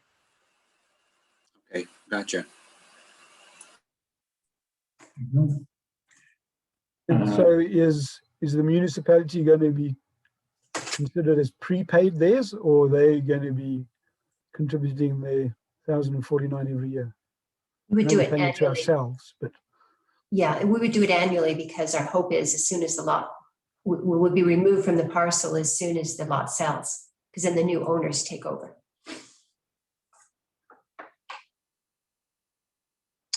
Any more questions? All right, so before us is that we'll be reading this for the first, second, and third time today. So I will call a motion. All those in favor, please confirm. Councillor Abbott? yeah, sorry, I'm in favor. I'm just questioning one thing. Are we supposed to name the council members that are on the roll now before we approve this, or is that a second thing we do? No, that's the next meeting. That's for the special meeting next week. It was just, I put it in the report so that you would see what's coming next meeting, think about it if you have any questions, et cetera, et cetera. It's not to be dealt with tonight. We still have to figure out the date for the first meeting of the parcel tax roll review panel, which has to comply with a bunch of notice periods and such. So thank you very much. And CFO, now that this is, are you waiting for this to go into the update? I don't think we've telegraphed it yet. Are you waiting till we're after the next meeting when it's final, or are you going to write to the residents? No, the residents will come after we set the panel and have picked the Okay, date for the next meeting, meeting, because next that's meeting. what we have to notify everyone. Okay, so we'll be out to the community after the special meeting. Thank you. Next up is the sewer. oh, sorry, you haven't voted yet. You read the motion, and I think Councillor Abbott seconded it. We Didn't call the question. I believe we passed it. No? No. Oh, thank you. Wow. Really amazing grip. All right, apologies, sincere apologies. I call the question. All those in favor of reading the three motions, please confirm. Aye. Thank you, passed. Thank you. Next up, thank you very much. See you, John. Wait for Jamie. Oh, I got a Or text. is she I've got her text still here. out? She signed in. Thank you very much. She's Where there. is she? I've got her. I'm back. Okay, thank you. Good. Welcome back. Next up is the sewer user rates bylaw number 122, 1984, amendment bylaw number 588, 2021. And the motion is that this be introduced and read 3 times. I'll put forward that motion. May I have a second, please? Thank you very much. And the discussion will start with CFO Rook. These bylaws were prepared based on the direction provided by Counsel at the last meeting, a 3% increase in the water, the sewer, and the garbage and recycling rates. And this is what these bylaws reflect, and the rates are attached to schedules to each bylaw. Thank you very much. We discussed it significantly last time. This is the legislative piece of that. Any questions on this or any comments? We'll start with you, Councillor Abbott. Well, I think I don't have any further questions. I think my discussion earlier and my position on the rate increase, well known. I still think we should hold a 0% rate increase this year, a one-time thing, and I do believe it's due to COVID impacts on residents. So I'll put that out one last time and hopefully get some traction this time, but the discussion was had earlier, as you said. Thank you very much, Councillor Abbott. Councillor Bain or Councillor Cunliffe. I see Councillor Bain's unmuted. You can make a comment or not. I've been kind of struggling with this one too. I'm aware that I think the union contract for staff has gone up 2%. So it seems like we got to deal with the cost of living increase anyhow. And so I can't see having our utilities not have any increase, or else we're going to get behind. I'm a little malleable on the rate, but you know, I could live with 3. I don't think it's horrific or anything. Yeah, I'm sort of a soft yay on this one. Thank you very much, Councillor Abbott. Councillor Cunliffe, would you like to make a comment or not? I'm okay, thank you. Thank you very much. I will call a motion. All those in favor of this being introduced and read 3 times, please confirm by saying aye. Aye. Councillor Bain? He said All right, aye. I'm harmonizing with Councillor Cunliffe. Thank you. Thank you. I am an aye as well. Councillor Bain, would you like to be, or Councillor Abbott, would you like to be recorded as opposed? Thank you. Please do so. Thank you very much. We've read them 3 times now. Off to the sewer user rates. So the motion is that the sewer user rates bylaw number 122, 1984, amendment bylaw number 588, 2021 be introduced and read 3 times. I will put that forward as a motion. Can I have a second, please? Thank you. And I believe this is yours again, CFO Rook. Oh, we're just doing them all in one shot. Sorry. Same as before. Any discussion, any questions for staff? There being none, I will call a motion. All in favor of the 3 readings, please confirm by saying aye. Aye. Aye. I am aye as well. Councillor Abbott, would you like your opposition recorded? Please. Thank you. Next up, garbage and recycling collection bylaw. The motion is that garbage and recycling collection bylaw number 455, 2013, amendment bylaw number 589, 2021 be introduced and read 3 times. I will put that motion forward. May I have a second, please? Thank you. Any discussion on this? There being none, I'll call a motion. All those in favor, please express so by saying aye. Aye. Aye. I am an aye as well. Councillor Abbott, would you like your opposition noted? Actually says aye to the garbage one because we have an actual increase of 3%. Thank you very much. 4 ayes, I apologize. And then we are at the fees bylaw amendment. How many times have we seen this year? All First right, time this year. only once this year, okay. Okay, that fees by only once, let's remember how many times. That fees bylaw number 497, 2016, amendment bylaw number 590, 2020 be introduced and read 3 times, and that fees bylaw number 497, 2016 amendment bylaw number 590, 2020 be adopted. The information is before you. I'll put forward that motion. May I have a second, please? Thank you. Discussion, municipal coordinator, are you leading this charge?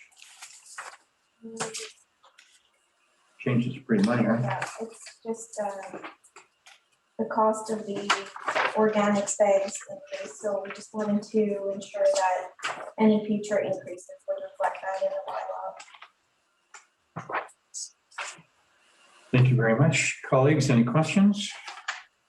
Yeah, I've got one. I'm sorry, I didn't hear Carla too clearly, but I'm not sure what kind of bags these are. Is it $5 per bag, or is that a box of bags, or what is it that we're changing the fees bylaw about? It's a box of organics bags, the small ones that you stick under your kitchen sink. Oh, those are nice. Oh, okay. Box them. Yeah, I was wondering if it was yard trimmings or doggy bags, so I hadn't thought of the third one. All right. Any other Can I questions? just ask a question? How did we come to be selling bags? Why do we do this? We get them from Waste Control because it's actually the only bag that Waste Control will accept for the organics. So they provide them to them at their cost, and we just pass them on at cost. We have quite a few residents who come in and buy them. It's just for the small household that you keep waste that you keep underneath your under your sink. So we do it for the convenience of the residents. Because you're right, we're not really in the practice of marketing bags, but we've done this since Waste Control was our garbage provider. Can I just ask a quick question there? Because I use paper bags that I get from the grocery store in my green waste bin and have never heard that that's not okay. Oh, I apologize. The paper's okay. It's the only acceptable type of plastic bag.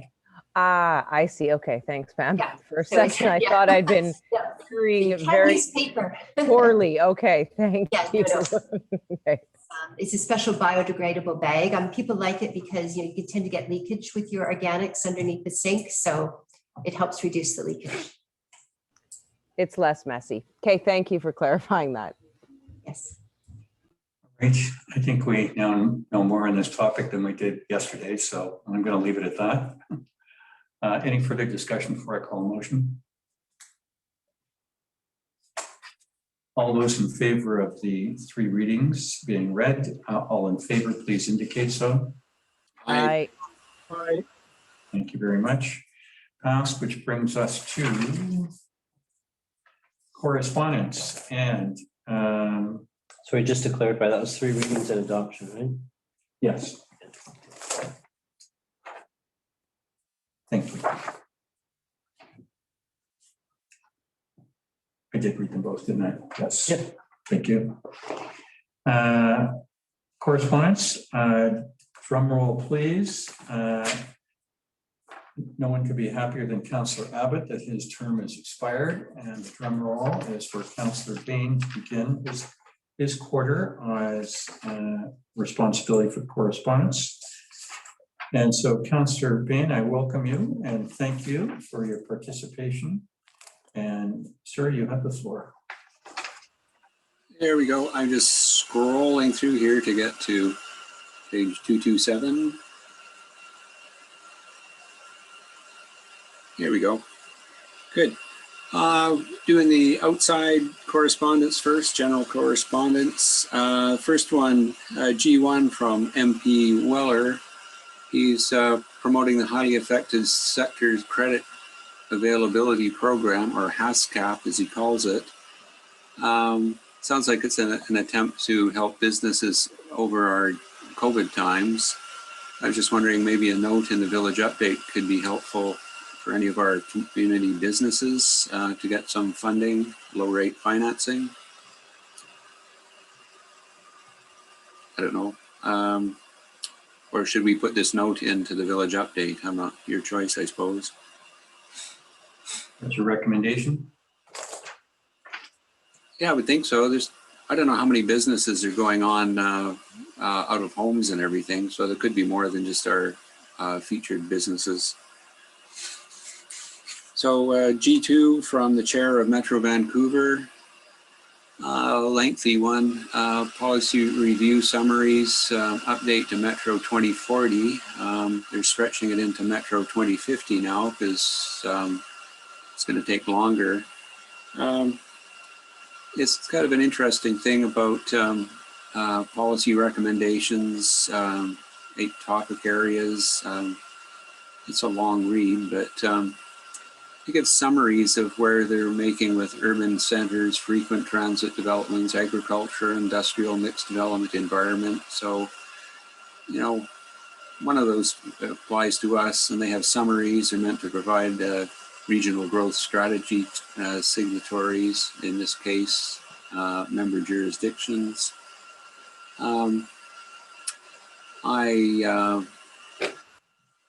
I don't know, maybe we can put it on the website and have a note in the VU. I don't know what would be appropriate other than just receiving this one. We can go with your direction. What's your recommendation? A bit of a comment on this one on the page 232, I think it is. Sorry, it shows the timeline for this happening. So there's council presentations happening now, and I guess we had ours. And then there's a formal comment period that starts in July. And then there's council approvals, and I think there's council presentations and public information meetings in the fall. And I don't know if we intend to ask for one of those or not. It seems like we need to ask for it.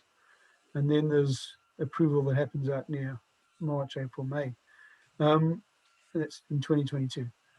And the question I bring up this timeline is it's the ongoing discussion about, well, the discussion that started recently about the urban containment boundary, which we have, on our plan to do from the strategy session.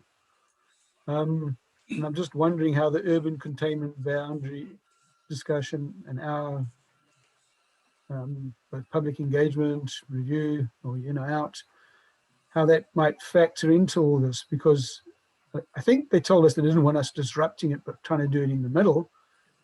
But if we don't start the process earlier, it gets pushed out quite a ways. I'm just not 100% sure on the connection of the two. Maybe Councillor, with Councillor Bain's approval, Councillor Abbott, I couldn't agree more. I think I'd like to control our own destiny here, which I think is your piece. Why don't I hold this to the side, and I'll ask the municipal coordinator to make this an action item for the next council meeting. And by that time, I should have developed a strategy and been in contact, so we can get a little more grit into this so that we achieve the desire that we want. If that would be satisfactory with the team. Sounds good to me. Councillor Abbott, are you good? Thank you. Councillor Canoff, I'll presume yes. Good, thank you very much. So if you could put that for the next agenda, thank you. Back to the new officer in charge, Councillor Bain. Okay, next one is from the RCMP with an extremely long who-to list. We should show them the BCC when they send out emails. So on the third page, it's Sea to Sky Communities welcome new RCMP officer in charge, Inspector Robert Dykstra. And I think sounds like he's a terrific guy coming into the position and good background. So I would suggest maybe the mayor could send him a note welcoming him to the neighborhood, and congratulations on his promotion. Even better, we're seeing him on Tuesday at 10:30. Well, I know you'll be tempted to shake his hand, but give him a nod. It's a virtual thing. Okay, now we've got resident correspondence, R1 from, whoops. You missed Mr. Weiler. Oh, I missed it again. Which I think that date is coming up for the Zoom thing. So we put that in the village update, haven't we, Carmen? Yes. Yes. So that's been in the village update. So did I dream this? No, We did or we didn't? we did. We did. It's in the village update. So we've done our part. Okay, good. Thank you. Then on to the locals. We've got one from Carl Burr regarding the EV fast charger. I had asked Councilor Barmeyer if he would respond. He said in the email today he would, so I think we can leave it at that for now. I'm sure he'll get onto it. And Mr. Sredsky requesting information on the property at Ocean View and Highview.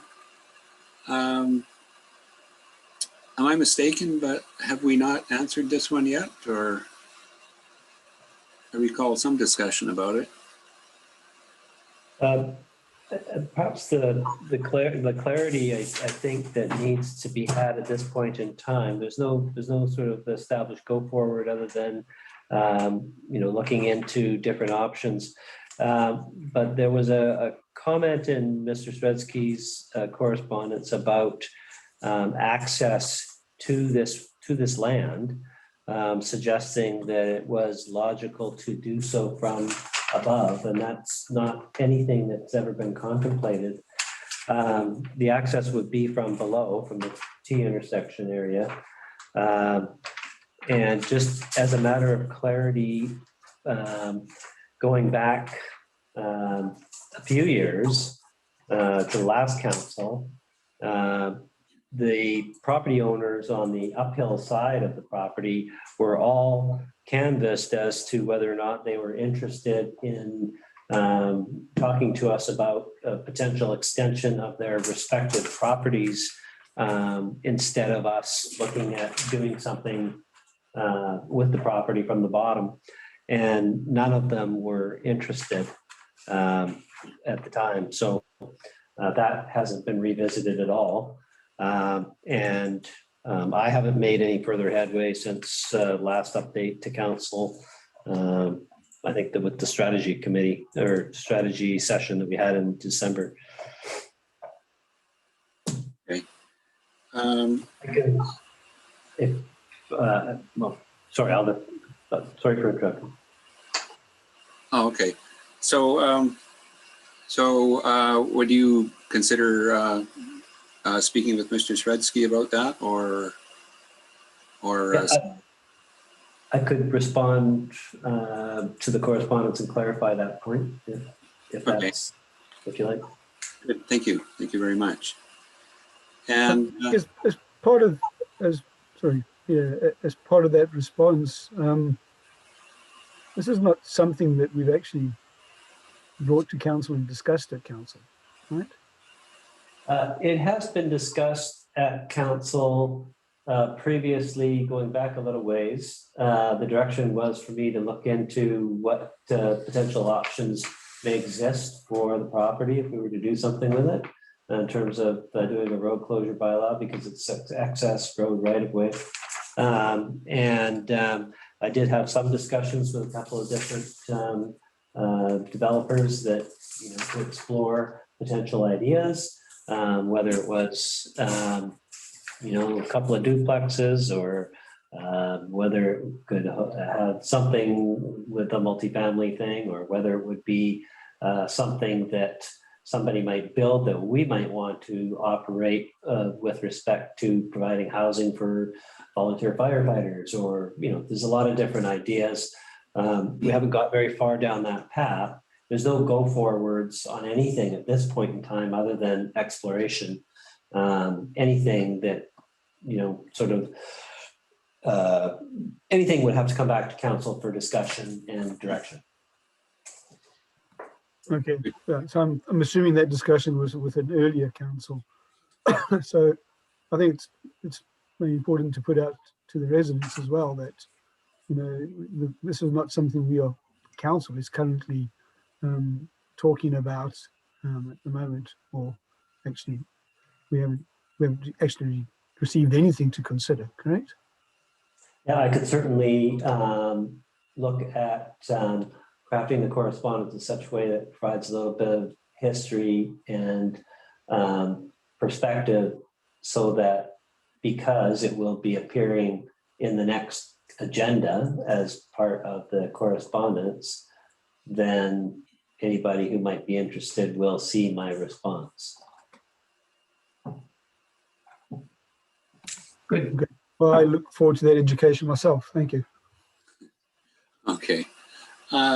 Moving on to R3, we have John Sang.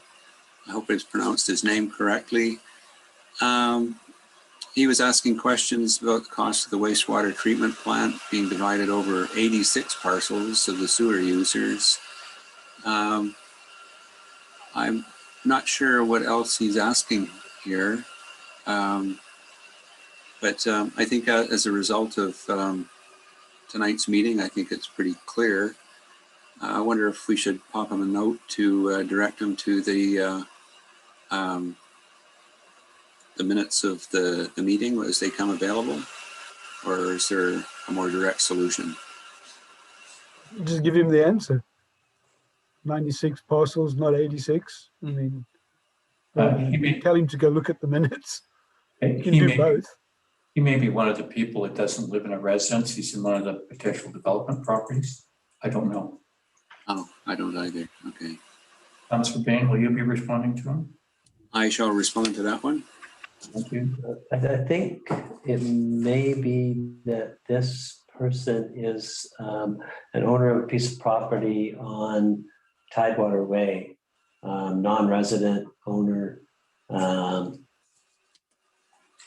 I recognize the name, and so he might not have been up to date with all the information. A reference to the minutes probably will be. Okay, I'll be able to get his email address then from staff as he's redacted. Yeah. Okay, thank you. Okay, moving on, we've got Monica Gerwitz. Again, I hope I've pronounced her name correctly. Issues about the urban containment boundary. She makes some very good points, and be happy to respond to her as well, thanking her for her comments, and let her know the progress, or if any, that we are getting with moving with Metro. Another one from Carl Burr. Whoops, got a note here. Carl's asking questions that council or staff are looking into, and we're continually looking into how Lions Bay residents could best be informed for their individual preferences regarding the correspondence. Maybe a little premature to give a full answer on this one, but we can tell them our progress to now, and then keep them in tune for what happens after the next meeting, after we make some or have some experience with it. And I'm open to suggestions on this one.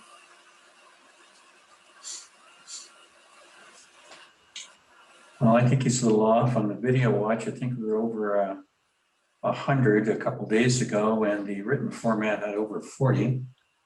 So I think, I guess a few more people have got more time on their hands than he does. Oh. And I think my videos have been watched up to 300 people have done that. So that's neither here nor there, but I think really Councillor Bain, Municipal Coordinator Duarte has given you the layup here. Just that we're engaging in a whole broad front of stuff now. Okay, I shall contact him as well. Thank you very much.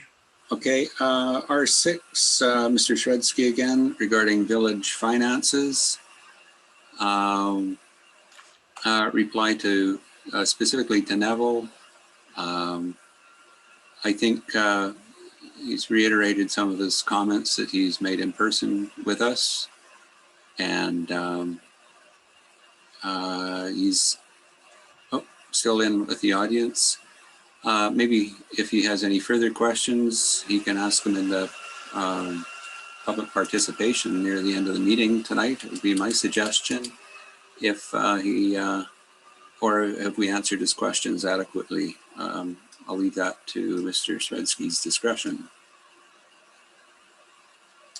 Then R7, we have a response to Carl Burr from CIO. And I think it's regarding the new generator. I think we're all apprised of this. I would suggest we receive this one. I think the question's being asked and answered. And that would be it for our resident correspondence. Now the next ones are a various number of them, responses to strategic planning sessions. And there's quite a swath of them that came in, and they've all been dealt with to my knowledge. So I propose that we just receive them all and move on. Thank you very much for leading us in this section, Councillor Bain. And I'm sure. Could I, and I intend this to be a one-off because in future we'll be getting these responses simultaneously. But could I maybe just touch on a few of those responses? I don't intend to go through them all one at a time.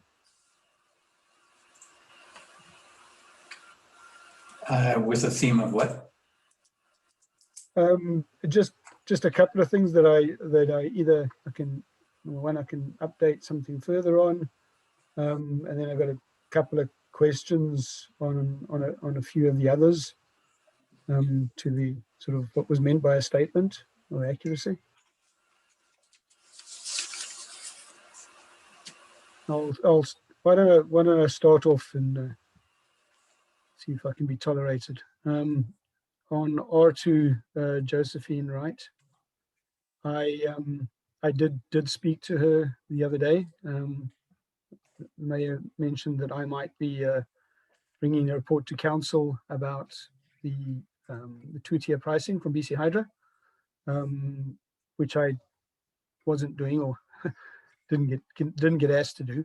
But I did speak to Josephine. She's got some interesting suggestions, and she would like to assist with.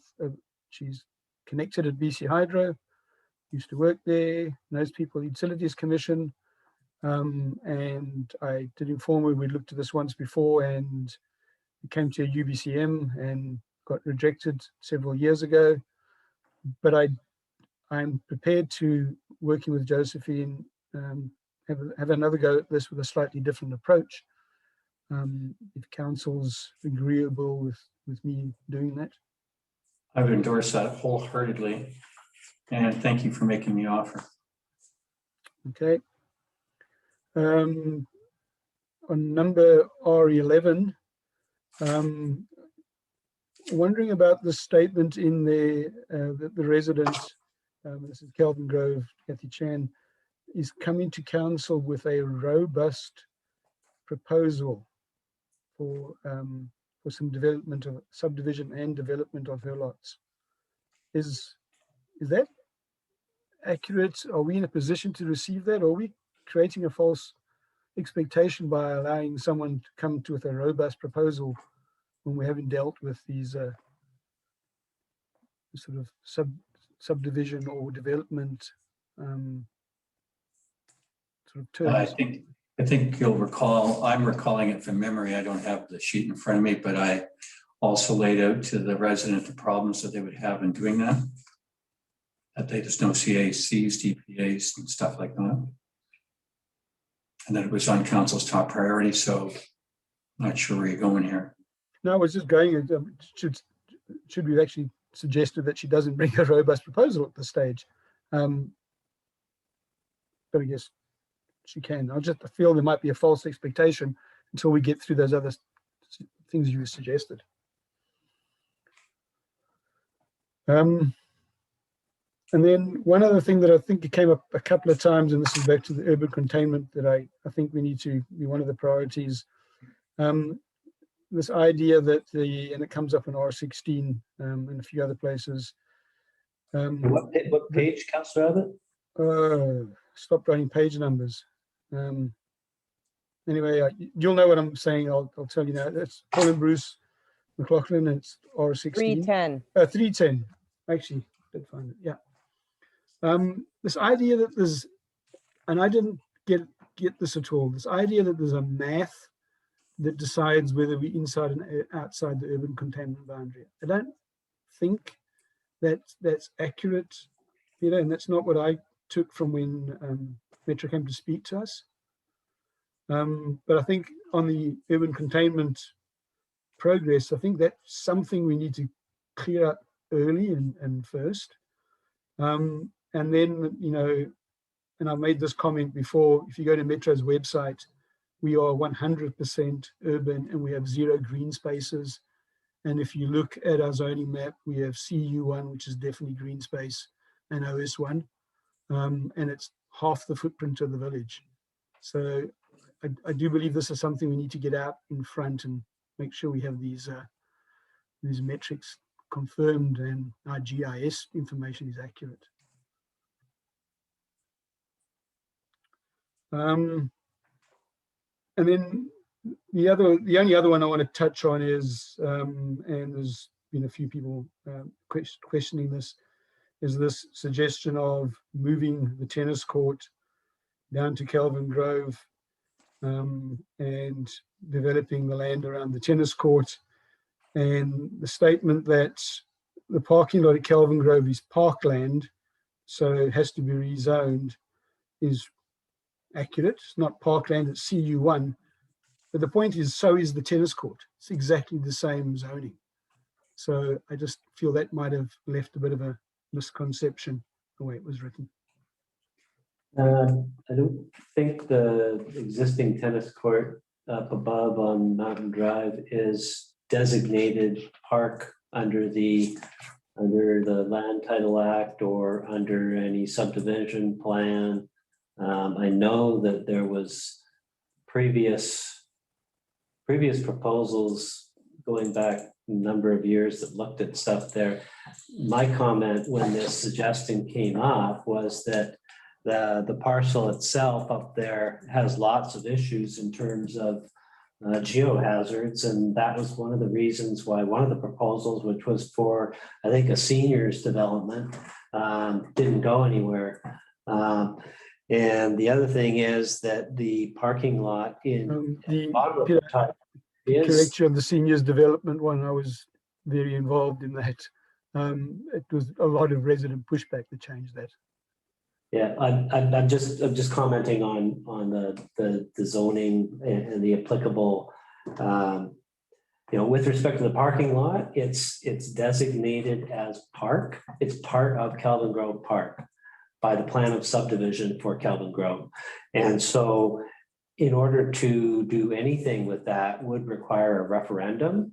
So all of the community would be engaged in terms of if there was to be any kind of a proposal to do anything with it, would have to be by referendum if that was even a direction that council wanted to go in. To this point in time, it hasn't even been discussed. It hasn't been brought forward. It was just a piece of correspondence that the resident was commenting on. We haven't got any sort of firm direction on anything to do with that. So, you know, looking into what would be entailed, what it could support, are all sort of background pieces that would have to be brought to council to say, this is what would be involved. This is what this could look like if you wanted to go down this path. Do you want to go down this path? So we're not anywhere near that point in the discussion. Okay. And so maybe there's another discussion another time on some of this, but so I assumed when I look at the zoning map that if we've zoned areas a certain way, like CU1, that's what governs. Are you saying there's another level of sort of jurisdiction of what you can do with them? So not all CU1s are equal? Is that what you're telling me? I think I probably need to go look at the zoning map and see exactly what you're talking about, because there'd be the zoning map and then there'd be the mapping designations under the OCP. But then there's other things that could come into play, such as the Land Title Act and the manner in which the land was subdivided.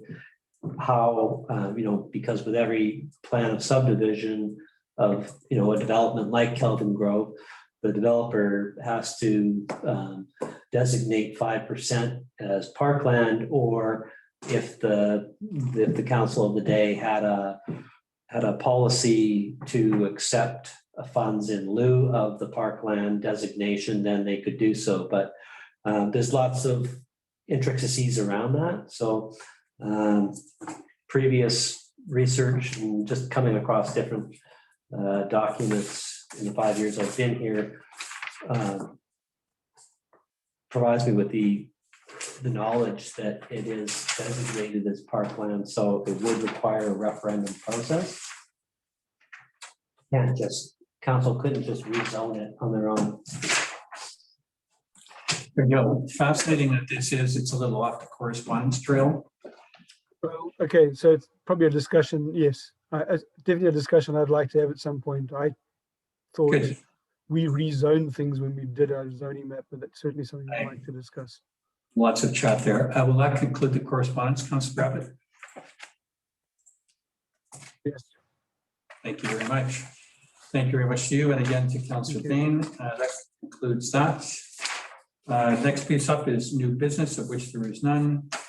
And the last piece is public questions and comments. And I think everybody that would participate would know what that is. I see a few members of the gallery. You're welcome to join either by hand, or if you could prefer it, or unmute. Last opportunity. Oh, we have one. Mr. Shretsky, if you could unmute. Mr. Shretsky, can you unmute? Thank you. You're live. Second, thank you. You're live. One of the councillors asked if I can reiterate the questions, so allow me to do so quickly. My first question was in the correspondence, how would Lions Bay administration correct the village growing spending problem? My second question to the administrator was to provide Kelvin Grove residents with historical info on Lions Bay grant application for new sewage treatment plant, if there ever was one. I repeatedly asked question, never received the answer. And Mr. Mayor, I asked you 3 times in writing to reply to the issue that you created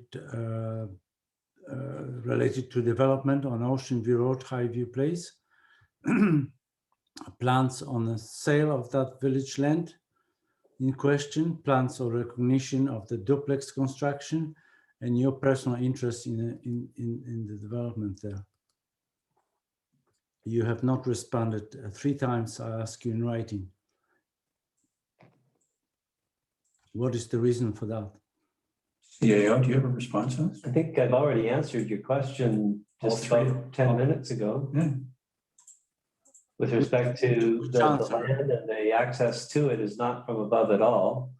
And also, I'll clarify just a little bit further that when the request was put out to the owners of the properties on the uphill side, that was prior to the mayor's son buying a piece of property on the uphill side. So it was a different Excuse me, owner. why are you answering? The question is to mayor. Is the mayor using a lawyer now to respond to the question? Are you a lawyer actually, mister? Because maybe we should be informed that you're a lawyer. Are you practicing a lawyer? No, I'm not a practicing lawyer. I asked the question, mayor, 3 times in writing to the mayor. The question is in writing proposed to the mayor. Why are you answering that question? I just answered it about 10 minutes Why ago. are you answering that question? Why is it you answering when a question is put to the mayor directly, 3 times in writing? Because the mayor probably doesn't have the level of knowledge and the detail on the matter that I do. So that's why I provide The information. development of the land and sale of it and turning it to the duplex. We are residents here, we want to know what's happening. It's a very simple matter. And we will get to the bottom of it, I assure you of that, because we live here on the street and we wish to know what's happening in front of our homes. Thank you very much, Mr. Sredsky. That would be the end of your participation. I appreciate you coming to us. And relative to your questions, they've been asked and answered. Which brings us to the conclusion of the evening, and we'll be moving into the closed session. To those of you who are not part of council or admin, we'll say good night and thank you for coming. For those that are at council, council does, I think we've already gone through this. Council does not anticipate reconvening the open meeting for any purposes other than to adjourn the meeting generally and report out if applicable. Are all council members comfortable with this? Please confirm by saying yes. Yes. Yes. Councilor Abbott?